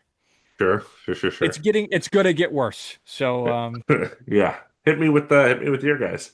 Let's start with why I wanted the IR slot. It's Joe Burrow out for what looks like most of the year, if not the whole year, Yeah. in game two. And granted, if the Bengals were playing at the level they're playing now, I mean, I think it'd be a D to F tier pick. But they've had Jake Browning and Joe Flacco, so you know, I think And that Joe imagine how Burrow. much better they would be with Joe Burrow, right? Yeah, I mean, even a mediocre Joe Burrow probably beats the Jets, right? Probably. Um, is able to keep multiple games. I mean, they played the Packers pretty close with Flacco. Just his injury, I think, derailed this season too much. Um, my He was my first pick, and then I believe after him I had Patrick Mahomes, who I suspect maybe that number four guy in the MVP race. He's a favorite. He is really, because I Hmm. figured it might be Daniel Jones. So surprised to hear. Is Daniel Jones the fourth guy? Daniel Jones not on here. Really? Okay, interesting. With him being the favorite, unfortunately, I think this may be um a back of S high A just because. Unfortunately. Unfortunately, well, I hate to say it because as you know how I feel about the Chiefs. I literally forgot to even make this card for this tier list. Yeah. Um, but yeah, I think unfortunately the fact that the Chiefs were bad and now they're good, and it's just Mahomes and Rasheed is back. Sorry, I'm being too much of a fan, but I do think the inevitable march of Mahomes towards MVP return to form feels like it's coming with Josh Allen's Bills not looking like world beaters just yet. The Chiefs stacking up a few dominant wins, as well as that signature win over the Lions on the start of their march to relevance. Just feels like it's going to be Mahomes' year unless Allen takes a huge lead. Yeah, it's feeling pretty inevitable right now for sure. And then my dark horse pick was Matt Stafford. Just depending on the year the Rams had, and the Rams have looked really competitive. I just don't think there's been as much discourse around Matthew Stafford right now. It just kind of seems like he's not necessarily at the center of a lot of narratives about this season. So I think he probably would have a better shot than Jaden Daniels, but he doesn't have a lot of narrative juice. So like based on play, he'd be a C tier. Is he the fourth? He's the fourth in the There's odds no right now. way. That's insane. Yeah. That's crazy to me that he's the fourth. Um, I mean that was just like a. This is the last time I'll look good this podcast. Why don't we drop him in C tier with Joe Alt? That feels about right. Okay. Yeah, yeah, yeah. I mean, as a dark horse pick, him being fourth, I think you deserve more credit than C tier. I would argue, like me picking Josh Allen as my number one is like, oh, the guy that like just won MVP on a really successful team. I think Matthew Stafford as a dark horse pick being fourth in the odds is more impressive than Josh Allen as an obvious pick being second in odds. Yeah, I'm trying not to let the order sway too much just because we haven't really talked about it to this point. But I'm pleased with it as my dark horse pick. I still think if we're looking at how likely is it he'll win the award, I think he's a C tier. Fair, fair, fair, fair. Do I pick the next award here? Yes, yes, please do. Um, I want to get some of the ones with absolutely zero freaking juice out of the way. So let's just march through Assistant of the Year in about 4 minutes. Okay. Yeah, this will be quick, I think. Um, Go ahead. Yeah, top guy for both of us, I believe, was Vance Joseph, defensive coordinator for the Broncos, former head coach of the Broncos. Kind of a fun wrinkle. Um, and he's, I mean, how well can I evaluate the defense of the Broncos? I don't know. The Broncos have looked good. The Broncos have given up a good number of points. They're a competitive team, but I don't know if he's being framed as the reason for that. Is there any odds? Are there any odds for this? Thank you. I should look that up. Yeah, it's The also not odd on the this odds website. makers were like, man, we really don't want to have to think about this award, but if we must, I mean, I would say like C tier probably feels good, just because he seems just as likely as anyone, and there's no reason to think he couldn't, but there's also no reason to think he would. But They have all of the important awards, so that's why this one isn't on here. uh, Um, Even Coach of the Year is like pretty easy to find, but Assistant of the Year, I found it preseason, but now I can't find, which I think is weird. That I can't find it because I'm on the same exact website that I was on when I found it originally. Yet it's no longer here. okay, I I, mean, I'm basically only finding preseason ones. if we're fools for not remembering or finding the assistant of the year betting odds, comment and shame us for it. Um, but yeah, Vance Joseph feels like a C tier to me, maybe a D tier. No reason to think he will be the guy. No reason to think he wouldn't be the guy. Yeah. Yeah, I feel like I think about, like the comeback when they had against the Giants. The Giants had like 30 plus points. And then even, the Cowboys 24 is not like crazy, but yeah, I feel like the defense hasn't been like the reason. They're not clamping. I think their offense has been surprisingly good. Yep, I agree. Continue, Do you want to take over with please. your predictions first? Let's see. Your two here. You want me to do it now? Well, just your two assistants. Who do you got? Sure.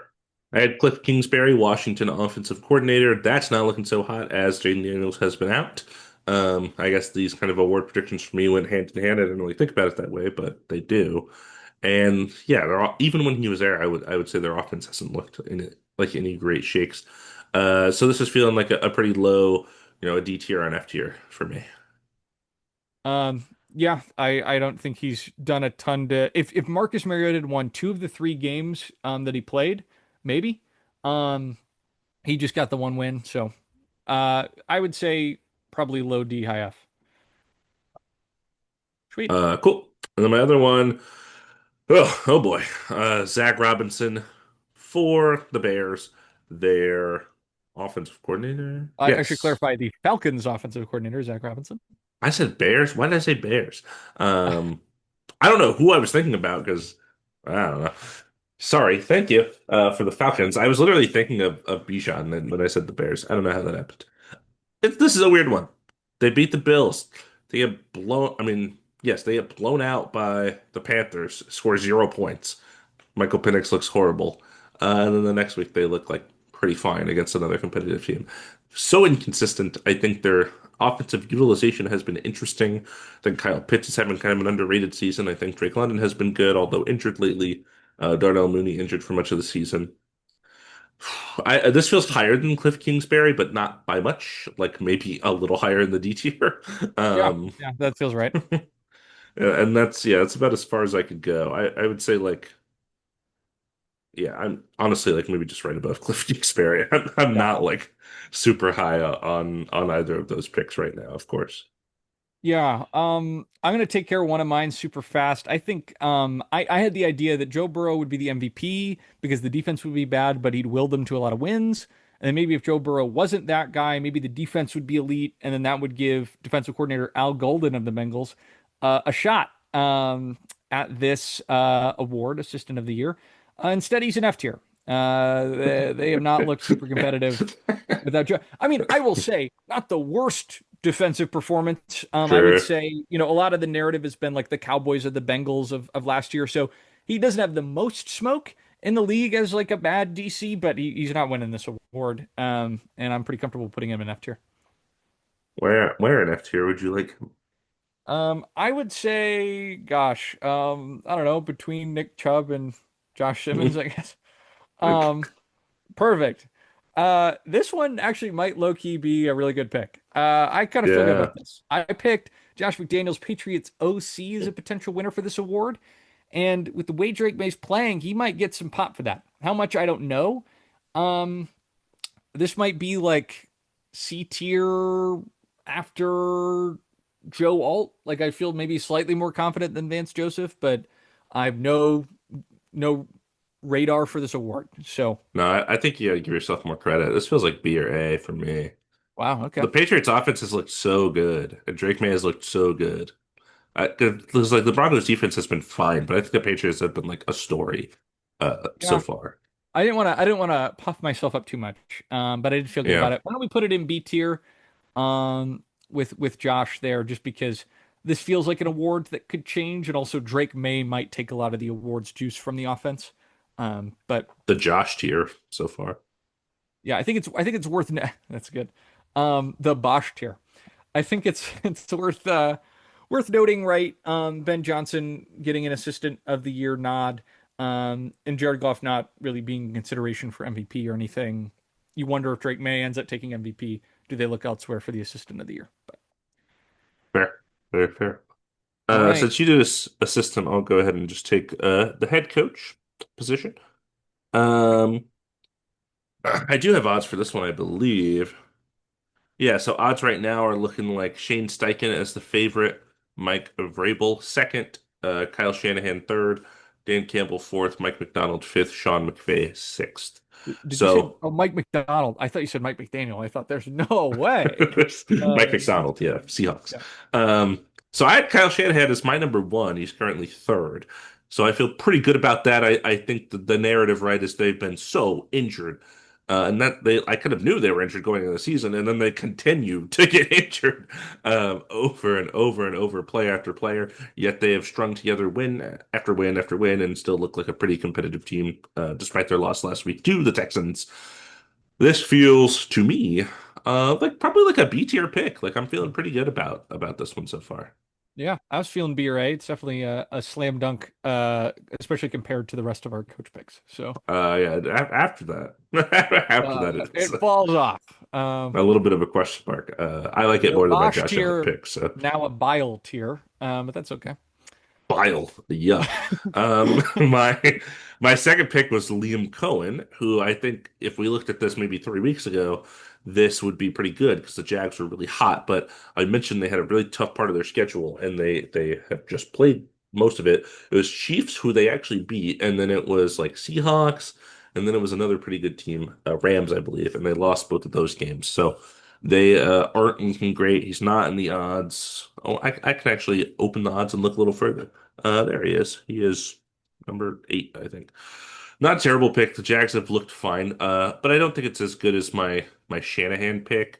Um, it's probably better than my Joe Walt pick, so that makes it feel like a C tier. Sure. Yeah.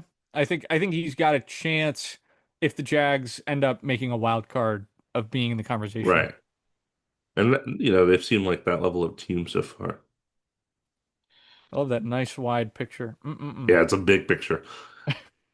Aaron Glenn just got his first win halfway through the season, so I'm gonna go ahead and plop that bad boy right down in the F tier. Feels about right. Yeah, I don't see a world where he That wins. I think it's worse than your Josh Evans pick, honestly. It's Yeah. I mean the Josh Simmons pick also like yeah, I don't know. That's really plus gone down. 40,000. What do we think? We think we got a shot here. Here's the thing. If Aaron Glenn ripped off like 6 wins, right? If this is like a There's seven no win way. You can say that for literally any coach. that's I mean that's true, but like I don't know. I think that like 7 wins for the Jets would mean a lot, or like 6 wins for the Jets. I don't think it's enough, but He's tied look, with three other coaches for dead last. Do you have any clue who the other coaches would be? I've got a feeling at least one of them is one of my picks. Uh, Who are your picks? I don't remember. I've got Kellen Moore, Uh, Dave Canales, and Ben Johnson. I would say, none of them. um, None of them are oh, there. actually, you know what? I know who the two are. One of them Yeah. is Mike McCoy. One of them is Mike McCoy. The Yeah, other they one's were Mike the Titans McDaniel, head coach. right? Mike McDaniel, no, he's plus 17.5. Really? Okay, good for him. I couldn't tell you who the other coach would A be. very injured team that you may have had 16-1. Oh, Um, John Harbaugh at the bottom. Wow. and another team with an injured quarterback that we already talked about. Another team with an injured quarterback. Zach Taylor. Nope. No, Kevin O'Connell, NFC. NFC East. injured quarterback, NFC East. I guess it'd be Brian Dable. They don't have an injured quarterback though. They don't. They sure don't. But another team with an MVP prediction from me sure does. Is it the wait? Am I crazy? Oh, the Dan Quinn Dan Quinn, yeah. at the bottom. The very bottom. That's crazy. Yeah. Like I don't like Mike McDaniel's 2-6, and you've joked about him being fired, but yeah, no, for sure that guy has better odds than like a middling whatever. O- That's Odds crazy. are crazy. So all three of mine are not in the bottom rung. That's good. I would say one of them looks viable right now. Two of them look a little bit silly season. Okay. Start with the worst. I think Kellen Moore goes at the bottom. I would maybe put him between Al Golden and Nick Chubb. Nick Chubb being the great line between maybe it's possible and no, there's no shot. Or maybe yeah, maybe between Lamar and the Chubb. Oh, that's not what you said. Yeah, you said that. Yeah, I don't know. I mean, I guess, Nick Chubb hasn't even been relevant, but unless Tyler Shock turns it on, there's just no shot. I think he's actually been okay. I think they've been serviceable. Yeah. It's just Um, is not likely at all. yeah, just not in a way that would net him this award, right? Hmm. Dave Canales, I feel a little bit better about. I think that Me too. he has got the Panthers above 500 for the first time in a long time. I would maybe look at like a high D tier, like maybe top of D tier. I like the Dave Canales pick. I keep looking at Vance Joseph and C tier, and it just doesn't feel like it belongs. I don't know why. But I like Dave Canales pick more than that one. Um, I mean, if you want to put that at bottom of C, then we could put Vance at top of D, just Although because. I guess it's not. I keep thinking about like the prediction itself versus how likely it is actually to happen. I guess it's still more likely that Vance Joseph would win that award than Dave Canales winning Coach of the Year. Yeah, I mean, I feel confident that three of the coaches we picked are more likely to win this award than Canales. Hmm. I would say that like maybe he's kind of a Liam Cohen type, but even then, I think the Panthers uh, maybe had the lower expectations. I'd put him in D tier somewhere. Maybe top of D feels good. Yeah. Um, and then Ben Johnson. Ben Johnson feels like he's in the Liam Cohen tier, kind of with Canales. I think all three of these are we're pairing. Canales has been there a while, but we're pairing offensive minds with young quarterbacks. Can Cohen turn Lawrence into a superstar? Can Ben Johnson turn Caleb Williams into a superstar?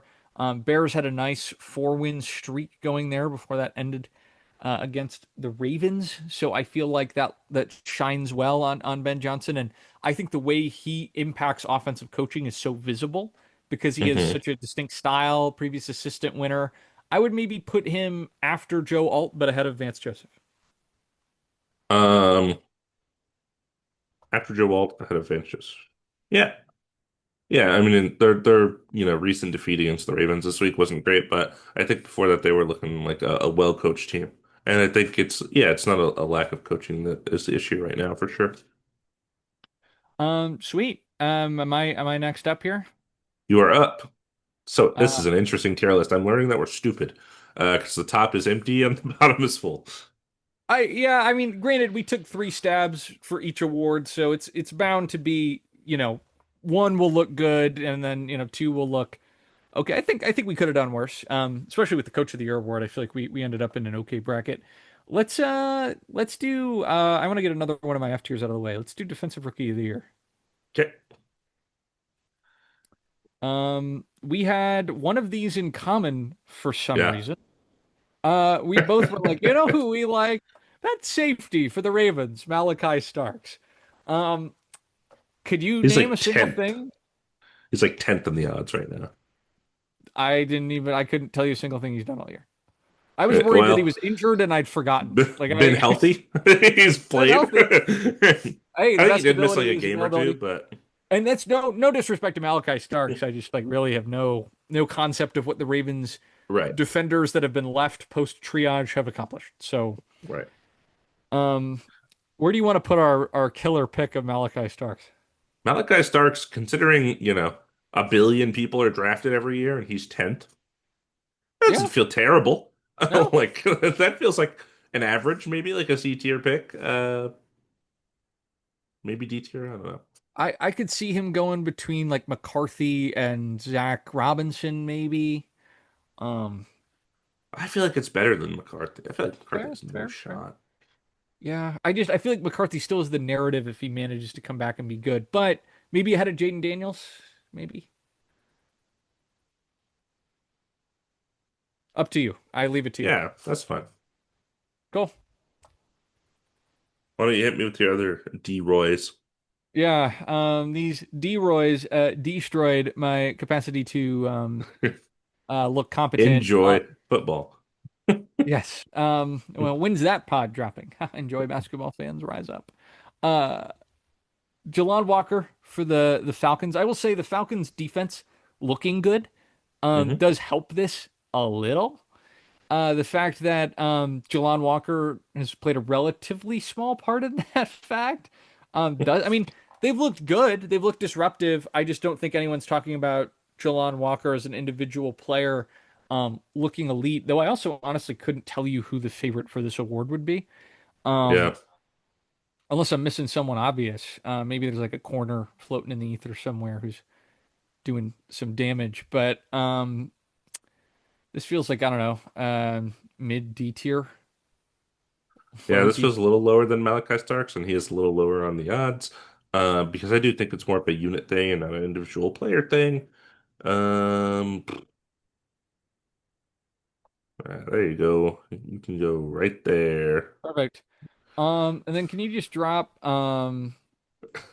why did I put this? Why Travis Hunter? I I must have remember thought it was a exactly why, narrative because you thing. said he has to win one of these. I don't, like he has to be Yeah, there for one yeah. of them.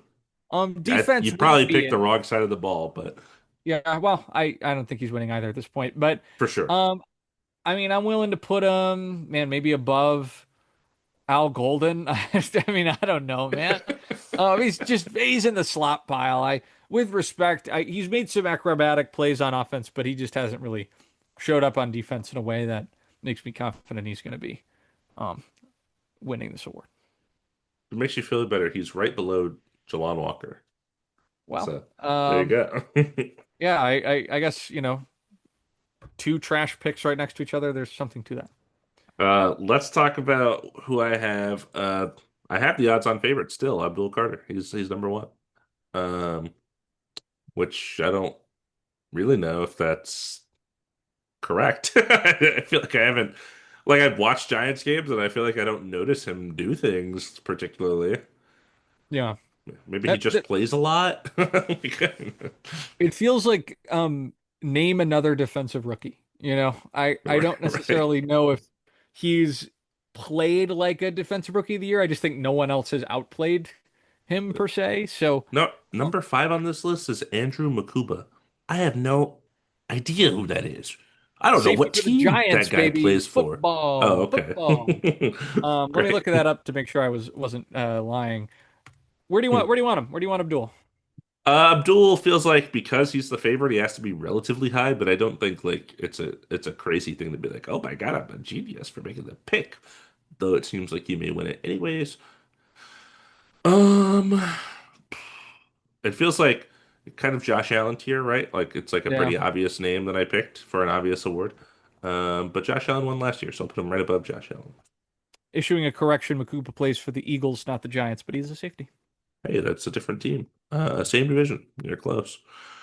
Will Johnson, I think this pick looked really good a couple weeks into the season because he was like a starting corner for a team that had a good defense, and now the Cardinals have absolutely fallen apart, and all their corners have been injured for several weeks, including him.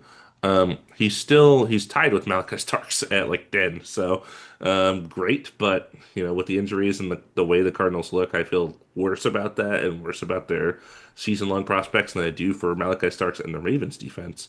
And I probably even feel worse than, despite him being higher in the odds than Jalon Walker, at least their defense looks good. Cardinals just look like not a great team right now. So I'd probably put him even lower in the D tier, maybe. I'm not sure. Help me. Um, yeah, has he come back from, is he still injured? He's Like, back. He's he's back. back? I feel like there was some juice around Will. I could see him. Um, I think the thing with Defensive Rookie of the Year is because no player has separated themselves yet, this feels like an award where their play later in the season will have an outsized impact. So if you wanted to put him above someone like Jaden Daniels, right next to Malachi Starks, if either of them has a great second half of the season, they could just jump up and take this award. Because I don't think Abdul Carter's played in a way that they're What? clinging to it. Google AI overview is not helpful to me at all. Um, is this guy healthy? I'm trying to see if he's healthy, and I actually can't tell. I can go digging for it. But if you want to put him in D tier, I feel good about that. I found him. Yes, he has played. He's played since the 5th. He played the 5th, the 12th, and the 19th. So he's been back for the last three games. Hasn't really done much, but he has been there. Um, yeah, I Okay. mean, drop him with Malachi there, I guess. Yeah, that's fine. Yeah. This will be a little more, it's the tier, not the order, I think. Yep. Um, let's hit O'Roy. It's my turn, right? Yeah, that's cool. Tell you this, none of us picked the odds on favorite, so that's unfortunate. None of us picked the second favorite or third favorite. Our first pick. for either of us appear at the fourth favorite, and we'll get to that. Um, we both had Mr. Cam Ward, currently plus 15,000. Oh, tough. The Titans are horrible, and their team is horrible, and everything is horrible, and he probably has no shot because they look horrible. Dylan Gabriel's tied with them. He's doomed. Like, Dylan Gabriel, baby. there's just no shot. He's gonna play, so like Yeah. there's that aspect of it. Like, if the interim head coach Mike McCoy somehow turns his team around and they look not abysmal like they have so far this season, and maybe some other guys gonna fall off from their hot starts, it's not out of the realm of possibility, but it's a long hill to climb. And looking at our tier list here, it feels more realistic than like Lamar Jackson's comeback for MVP because that award feels like a little more solidified than something like Rookie of the Year. Um, so I'd probably slip him somewhere in the D tier here. Feels more realistic than JJ for comeback player of the year. So like kind of that area, I I'm think. still holding the candle for JJ because if he comes back from an injury this year, on top of the injury last year, and looks just fine, like that, there's narrative to that. I do want Cam Ward in the D tier. I don't really care where you put him after that, just because I don't think Yeah, Cam Ward is the reason the Titans suck, for and I sure. want to honor that by not putting him in F tier because I don't think he's been an F tier type player. So past that, Yeah. I'm willing to go wherever you want to go with I, him. I like it more than my assistant of the year picks for sure. Right, Here, I'll, and I'll put him next to JJ for that's perfect. I mean, definitely more likely than Jalon Walker. you. Yeah. Boy, oh boy. Let In me the get to my weeds on other this one. Elroy picks. My favorite for this was Ashton Genty because I just thought he was going to play a ton. Ashton Genty is currently tied at fifth with fellow rookie running back Quinshawn Judkins. So that's not great. The Raiders, like the Titans, have looked bad. But Genty has gotten a fair amount of volume. He's had a couple of games where he really, really popped, and then most of the games where it's like, oh, he plays for the Raiders and they're horrible. So this feels kind of also D tier, maybe back of C tier is kind of what I'm thinking. The only thing that would make give me pause is I can think of two rookies who have like a much better chance to win than him, but that I guess puts him in C tier. If he just gets a ton of run with this just really bad Raiders team, then why not? Yeah, I mean, I could also see him around like the Jaden Daniels area of this tier list or something like Just that. just put him in C so that we don't have a D tier that is 50 players long. That feels good to me. Okay. Last guy I had is fourth, Teteroa McMillan. He's fourth in the odds. I thought he would get a lot of use as the Panthers' number one guy. That has been the case. People will mention Emeka Egbuka, number two in the odds right now. And T-Mac has the same amount of targets and more catches. And Emeka Egbuka just has the yards, the kind of big highlight plays. So that's why he gets a little more narrative. And obviously the Bucks are a better team. So I think T-Mac feels obviously like my best pick here. So he has to be probably up like maybe like Liam Cohen area of C tier. Yeah, I'd say high C, low B. I think you had a good pick here because he's been a one of the few rookies this season that I'm like, oh man, what a game changing rookie for that team. There just haven't Hmm. been as many this year. I feel like, with the exception of Ibuka looking great. Yeah. Yeah. I guess you said low B. I'll live with that. What do you got? Um, God, my picks are miserable. I, It's not a good two names for you here. can you? I will say I think we can go ahead and put Shedeur Sanders just after Travis Hunter. I think I had the same reasoning for both of them that it was like a narrative thing, and the Sanders narrative is he was inactive last week, so Hmm. that's tough. And then maybe Travion Henderson, like I'm after Nick Chubb. I mean, it's an F tier pick because he just hasn't looked like that guy. He hasn't But played. They don't play him. they don't play him for whatever reason. But the Patriots being a good team gives him a chance to stay relevant or become relevant in the narrative if he balls out in the second half of the season. So I think it makes him slightly more likely than a Kellen Moore or a Nick Chubb. Sure. Somewhere in there is fine. But yeah, I my rookie predictions have looked poor. They're tough. They're a little tough. What was my my highest was I think Cam Ward might have been my highest rookie pick. Malachi Stark's currently Malachi, your Malachi highest. Stark. There you Sorry, go. I'm at the Let's top of go. D tier, not the bottom. Let's That's go. right, baby. It's yeah. It's a tough one. You're just not that draft evaluator like me, I guess. Yeah, yeah. Hey, I feel good about I feel good about a couple. I got a signature pick. I've got a pick in the S tier. So That's um true. That's true. question I have is, my highest individual pick is Kyle Shanahan in the B tier, so hey, what can we say? We ball out here. But either way, let's just take a quick look at Defensive Player of the Year, just because we share a pick for this award, and that's Micah Parsons, who I feel like has to be top three for this award right now, if not the clubhouse leader. I feel like he really only came on as of late. Um, the odds-on favorite. Yeah, Yeah, yeah. Do you want to put him at the top of A, just because I feel like he's not necessarily been an S tier player, but yes, it felt like that for sure. top of B tier? Oh, that's B. I Oh, didn't top of realize B. that S tier was cut off of my screen. Yeah. Um. Okay, that feels good for that one, and then I'll grab my guys first. Um. Trey Hendrickson just got banged up. The Bengals have been garbage. Um, I think this is an award that it relies heavily on counting stats. So, I think this is a little more of a numbers game than a narrative game. So even if, let's say, he gets traded to the Niners and blows up, I don't think that's enough for him to be a DPOY. Just because there are guys ahead of him right now. I'd imagine maybe like a Nick Bonito is up there. Will Anderson Number Jr.'s four got on some the pop. odds. Yeah, Um, I don't think Trey's in that conversation. I'm willing to drop him in, plus like ten thousand. back at D tier. I don't know, back somewhere in there. Yeah, you think it's more or less likely than Jalon Walker? Um, I'll say less likely. I think the All rookies have right. time. The defensive rookies have time. I don't think we've Hmm. seen the winner for that Sure. award emerge. And then here's an elite pick for me, Quinyon Mitchell. I couldn't tell you a single thing he's done all year.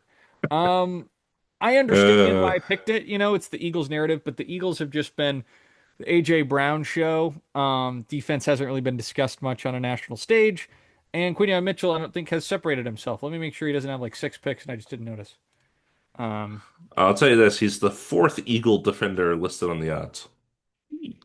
who's above him in those? Hey, eight passes defense. You wanna guess? Top Eagles defender on that list. My guess is it Jordan Davis? Is that the Jordan Davis defensive not on the tackle? list. I'm thinking of the defensive tackle that's not Jordan Davis then. The like guy who blocked the field goal. What's his name? I don't think it's that guy though. I don't think it's this is the guy that you're thinking of. Cooper DeJean. Is he on there? Cooper DeJean is number three. Yeah. Could I name five Eagles defenders right now? Uh, I don't know if I can. uh, uh, What, spit? yeah. Spit. Week one. Oh, oh, I know his name. Oh, I know his name. What's his name? Jalen Carter. Jalen Carter. Darn it. I knew it was a J name though. Tied with an underrated linebacker on this team. On the Eagles team. Yeah. Oh, is this Zach Bond? Yeah. Nice. Is that three or four? That's the three, and it's well, Jalen Carter and Zach Bond are tied at plus ten Right. thousand. Cooper DeJean's plus 15,000, and then Quinyon Mitchell's plus 20,000. Okay. Um, He's on the top of. list. I would say he's top of F. Maybe. It feels more likely than Sure. Lamar. He's at least on there somewhere. Yeah. Yeah. And then yours look a little more steadfaster. Yeah. Miles Garrett's number two on the odds, and Miles Garrett has been awesome. He has been awesome. He had like 5 sacks this week against the Patriots in a game where they got Good. crushed. So I don't even know how that happens. Um, I feel pretty good about that pick. I feel like A tier at least. I don't know. I was thinking maybe A just because I mean, I don't know, he's so dominant, but I feel like there's been a few dominant defenders this year. Yeah. So I could see S, I could see A. Yeah, I was thinking A. I mean, I think he's right there to kind of Yeah, claim I'm good this with that. award over Micah. Yeah, let's do that one too. I think Will Miles has been more Anderson, disruptive, and I think Micah for just sure. hasn't. Yeah, Will Anderson's number five, so he's also up there. I think the Texans' defense has been way better than their offense, and I think he's been a part of it. I think Derek Stingley is kind of the other guy that's gotten a lot of buzz for the Texans in the secondary, but Will Anderson is the highest Texan on the odds. So this one also feels like it should be relatively high, maybe like top B-ish. I don't know. I was thinking top of B. I'll let you decide where. Ah, I would say better than Kyle Shanahan, but I don't know if you think it's better than Josh McDaniel. Patriots have been so good, so I will do that. Um, My cool. okay, my depoy is looking pretty good. You were locked in on Depoy. You are an elite defensive player of the year selector through 8 weeks Through for the one first time. season. Yeah. Yeah. Through 8 weeks of your first time doing it, you're looking hot right now. All right, Um, let's look at oh boy. oh boy, the we should just make sure offensive player of the year, just in case. Yeah. You want to go first with your guys? I'll go first. I had three guys that I thought were relatively obvious. Um, I will say we have none of the top four. That being Jonathan Taylor, actually negative 250, so he's like super, super favored. Yep. And then Jackson Smith and Jigba, Christian McCaffrey, Puka Nakua, despite the injury and the bye week, still number four. Number five, though, Jamar Chase. Thank you, Joe Flacco, for throwing the ball at him 100 times because that's helping his case a lot with the Joe Burrow injury, I think. And not why I picked him to be the offensive player of the year, but he's getting so much volume that it's hard to make a case against it. So this feels kind of similar to my Josh Allen thing, where like it feels like it was an obvious pick, and it is kind of going a good direction, but not for the reasons that I intended necessarily.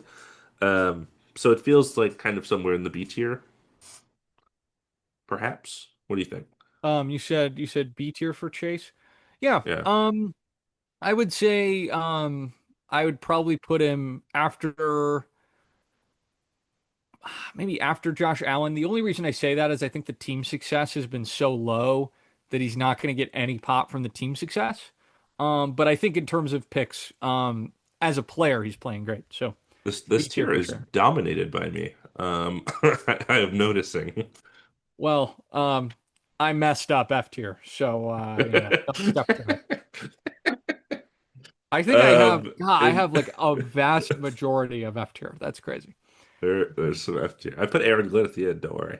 Um, I have Justin Jefferson here. He is looking not great. He's like looks like 10th in the odds right now. Yep. He's looked okay with Wentz. I think he actually will kind of suffer from JJ McCarthy because he didn't look great with him as the quarterback.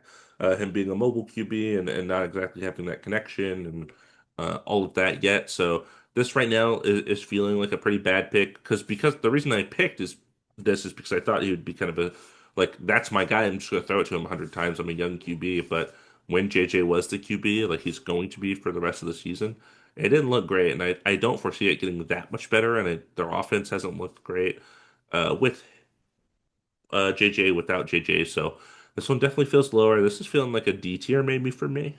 Um, Yeah, I could see D tier. I'd say uh, probably right next to your best friend. that feels about right. Yeah, they would need to work. My best friend. Whatever. Anyway. No, I Um. meant his because they're on the same team. Oh, sorry. Yeah, that makes sense. Okay. And Um. then I have Bijan. Bijan's fifth, and I'm sorry, nope, sixth in the odds right now. Chase is fifth. So he's right there. Their offense is looked very inconsistent, which is why Zach Robinson has found himself all the way down the D tier.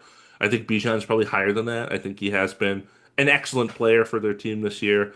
I think with the outstanding seasons that both Jonathan Taylor and CMC are showing, he would have to have such an explosive second half to kind of overtake that narrative, despite how good he's been. This feels kind of online with like an Ashton Genty, like he would have to kind of really step up to kind of take the throne, but he is technically kind of at the back of like the contenders still. So it feels like a low C tier. Like that feels relatively accurate. Sure. Yeah. I mean, I don't think he's too far off Jamar, just in the sense that he's been one of the better running backs, but we've had Jonathan Taylor being such a great running back kind of take some Hmm. shine. So, um, I think he's got more of an odds to win this right now than Ashton Genty has to win Offensive Rookie of the Year. But Fair. Um, Honestly, I'm looking at Joe Alt and I'm like, there's no way you win Protector of the Year. sure, Bijan sure, sure, sure. does. I don't know. We'll reevaluate how this whole thing looks, I'm sure, before we wrap. All right, go ahead with your 3-0 poise, please. Sure. First off, I had Malik Neighbors. Do you think this is an IR candidate? Thank you. It's an Uh, IR candidate for sure. Yeah, Jaden Daniels, you can just go ahead and put anywhere next to any of my other F tiers. I think that I sort of thought his unique sort of dual threat might make You him don't want it more of next like to an Jaden Daniels in the D tier? that's pretty funny. That's funny. So let's do that. I just kind of figured what he contributed on offense was kind of unique relative to a normal like pocket passer type, and I wondered if maybe they would go in a different direction with the award this year and sort of recognize him as sort of being an electric guy as opposed to um, maybe what we think of as quarterbacks. That said, um, yeah, I would say this is They, less likely than him winning MVP, and he doesn't look very likely to do that. And then where's Jameer Gibbs? Because if he's not on this list, I'm going to be a little upset. yeah.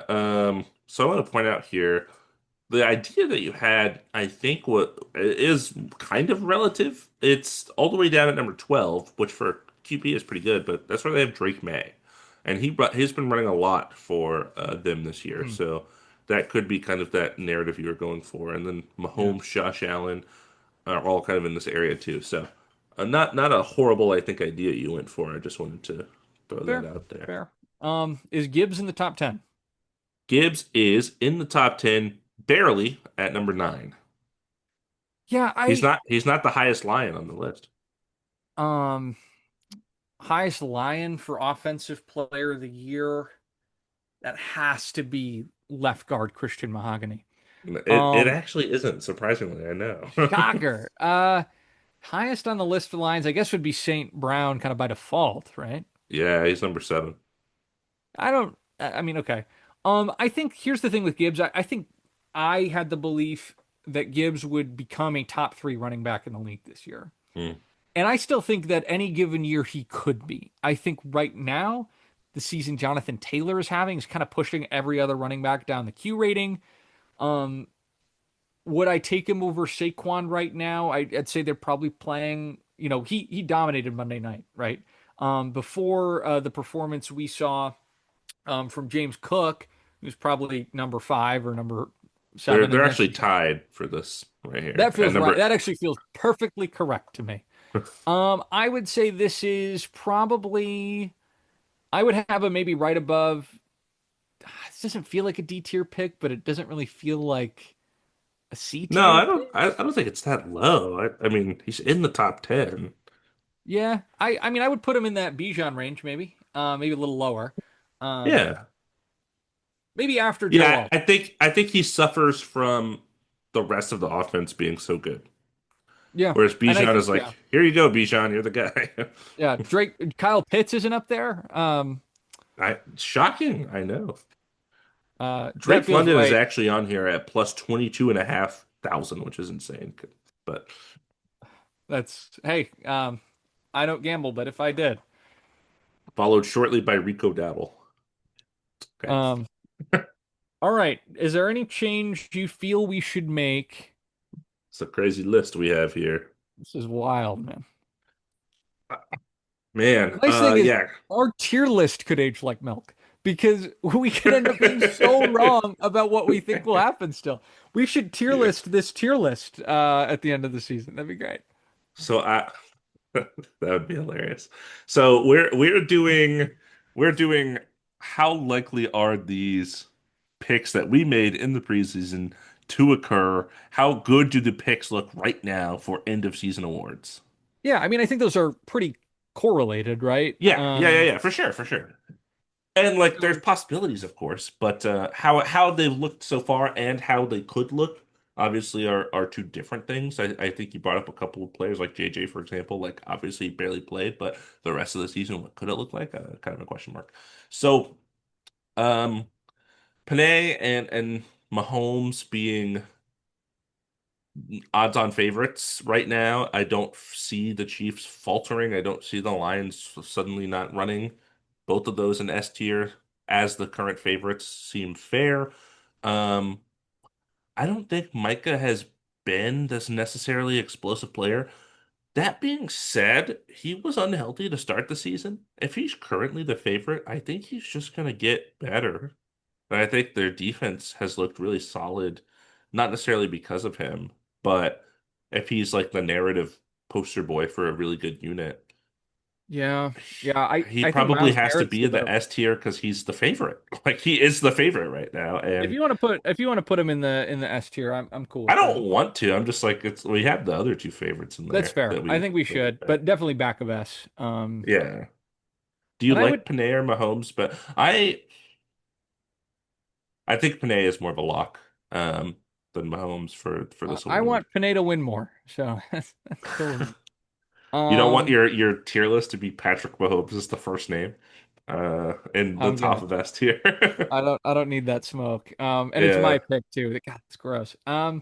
These guys are both second. Yeah, that feels good. I would Aiden's say like fourth. the only thing that's looking a little like off to me is I think Vance Joseph should be higher. Just a Interesting. little. Um, like, do you think Liam Cohen is more likely to win Coach of the Year than Vance Joseph is to win Assistant of the Year? Um, it's a good question.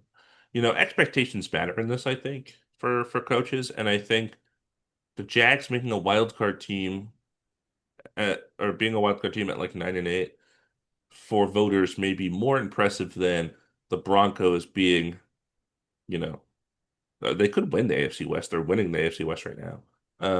Or being like a five seed and their defense not really being this unit, especially if you think about I don't know if this helps or hurts this case, the Pat Surtain injury. If the defense continues to be good, that helps. Yeah. Here's what I'll say. It's late. We still haven't previewed next week's games. I'm content to keep the list as is. Hey, I'm a passionate guy, man. I like I gotta make this accurate. I'll put them up here. Okay. Are there any others that call out to you as why is that person there? Yeah. Let me look.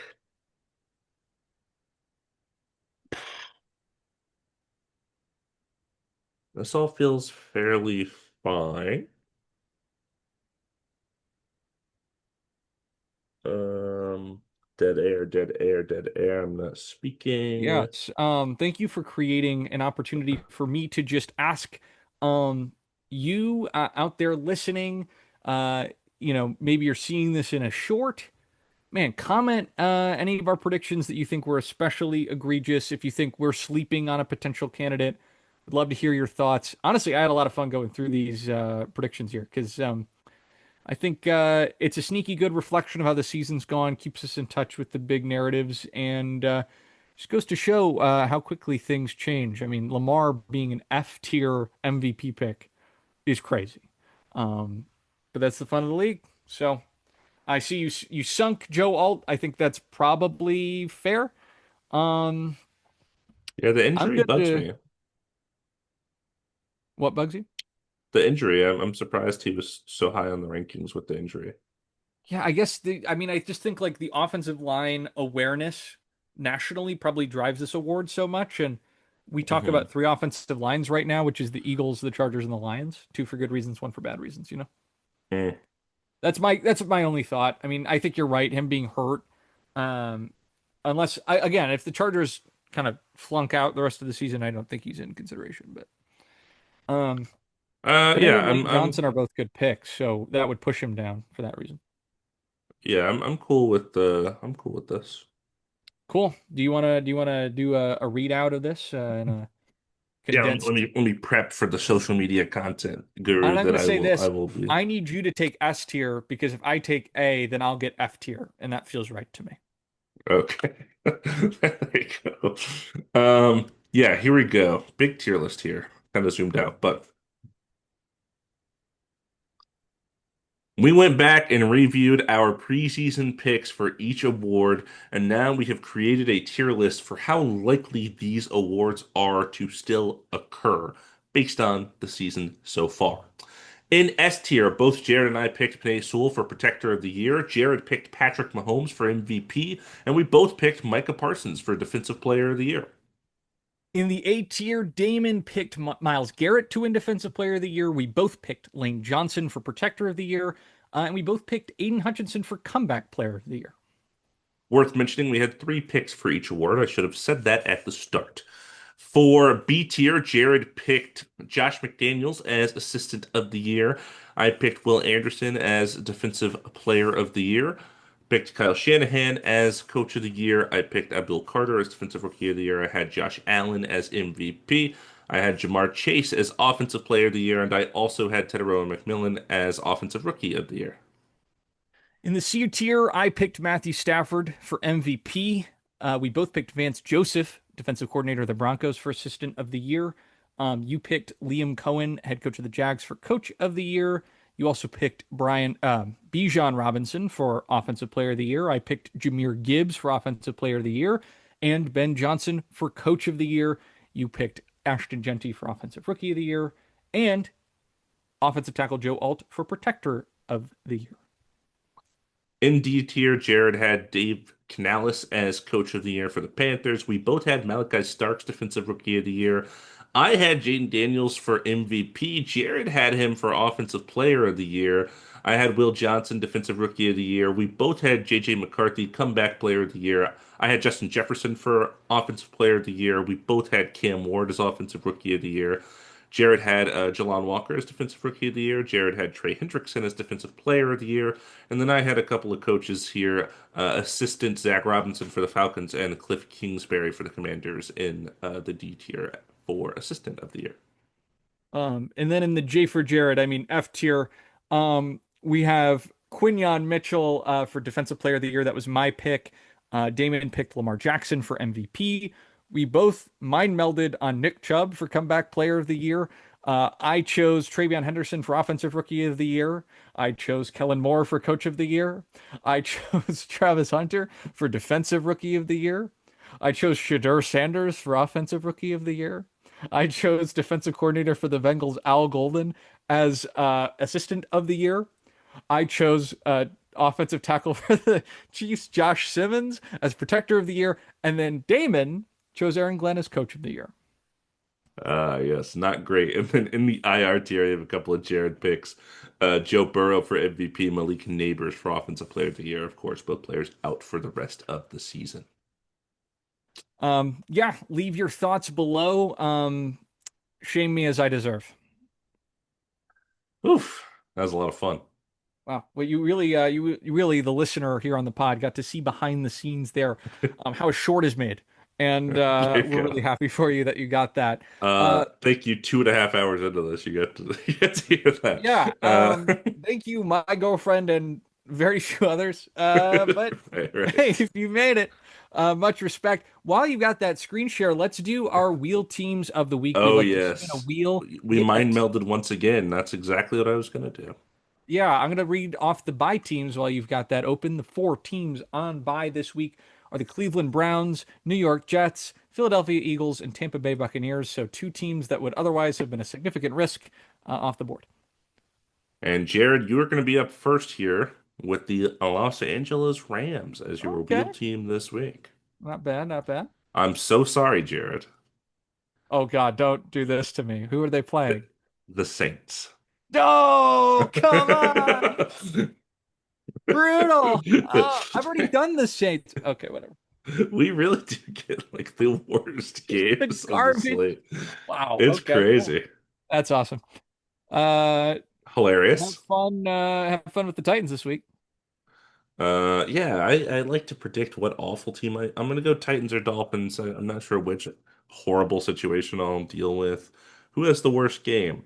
The Dolphins play the Ravens on Thursday night. That sounds horrible. You know what? I hate to say this. You hate the Steelers, you're going to get the Steelers. Yuck. Don't yuck my yum. You know what I'm though? yucking you. I also hate the Chiefs, and that's the team I actually landed Oh, on. Tough, tough, tough. I shouldn't say I hate the Chiefs. I got Chiefs fatigue. They play the Bills, baby. That's a good game right there. Let's that's a heater. go. That is a heater. Um, Um, 325. Interesting slate for the NFL to throw this one in. yeah. Why don't you sell your game first? My game has two good teams on it, so that's that's why it's going to be a good game.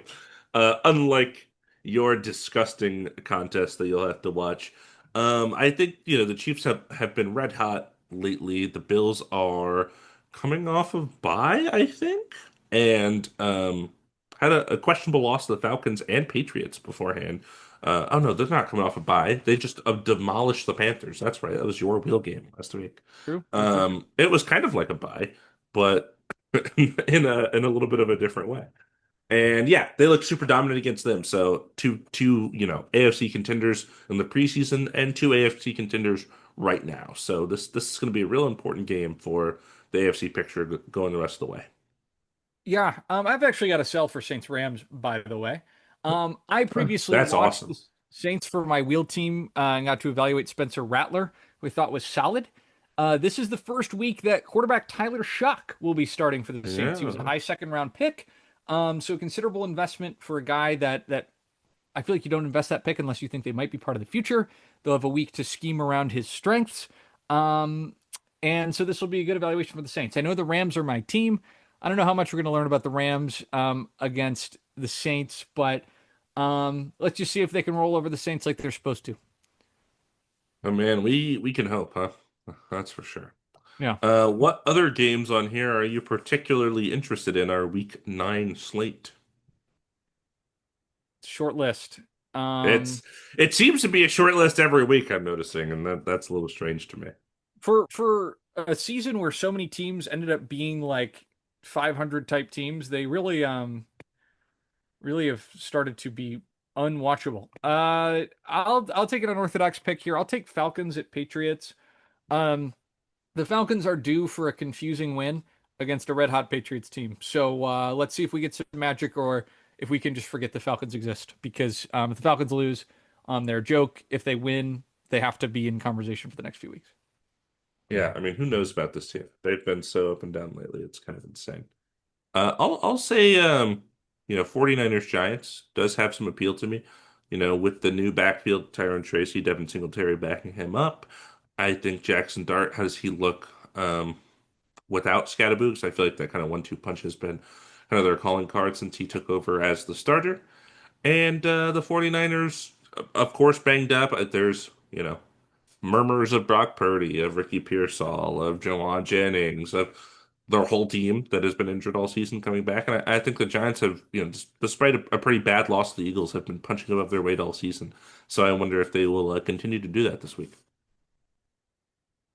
Yeah, I could think of reasons to talk about three more of these games, but I don't think they really merit discussion. Are there any that you want to talk about?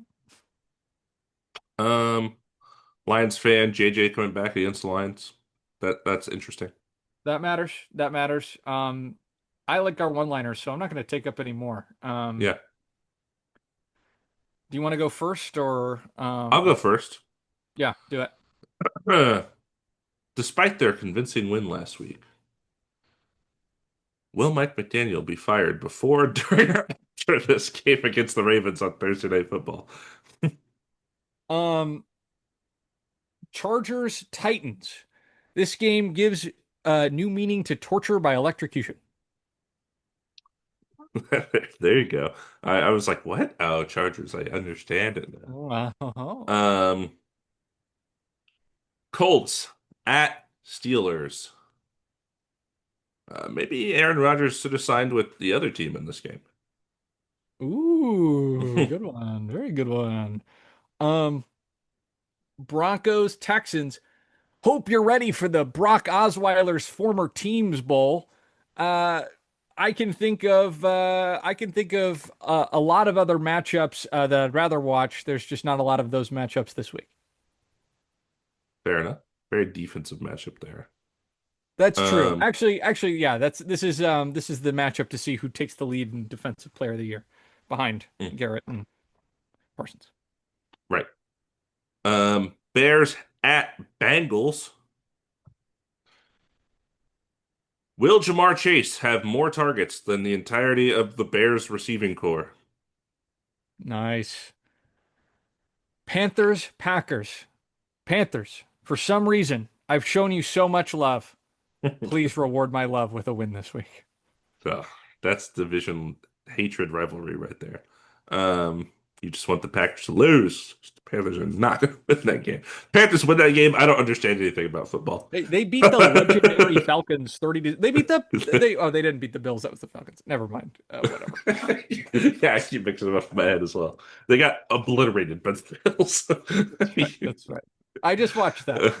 Yeah. Jaguars at Raiders. Luckily for you, Chiefs Bill starts at 325. well, I'll be watching Saints Rams at 3:05. Yeah. But yeah. Luckily for you, that game starts at 3:25.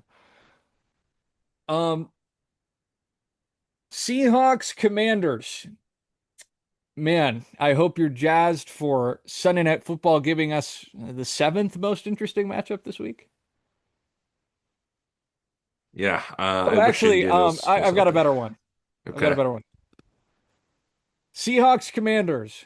Yes, I've been waiting all day for Sunday night, but only by default.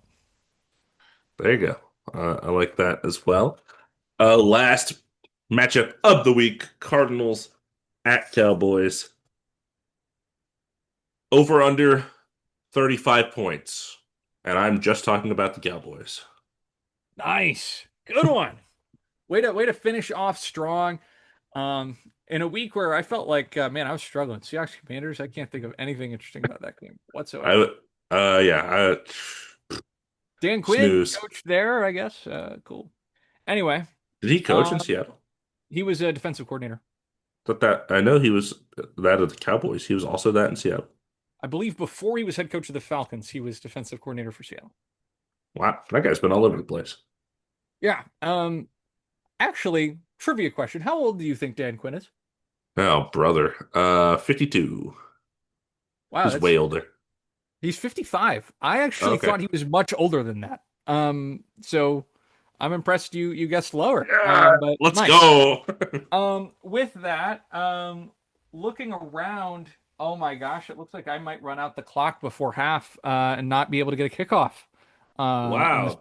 pod. What a shame. That's I'm tough. looking around and putting my hands up. Where's the rest of the team? We're trying to get lined up, but man, we can't get a K ball.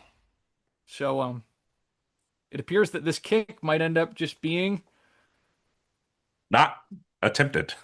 Uh yeah, Jared really going into half lacking momentum, really boneheaded play on his part. Could have given his team points going into the locker room and coming out in the second half strong, but it looks like that's not the case. It looks like all sort of, disorientation over there. Yes. so. Would you say that my game management is Your game management is no good.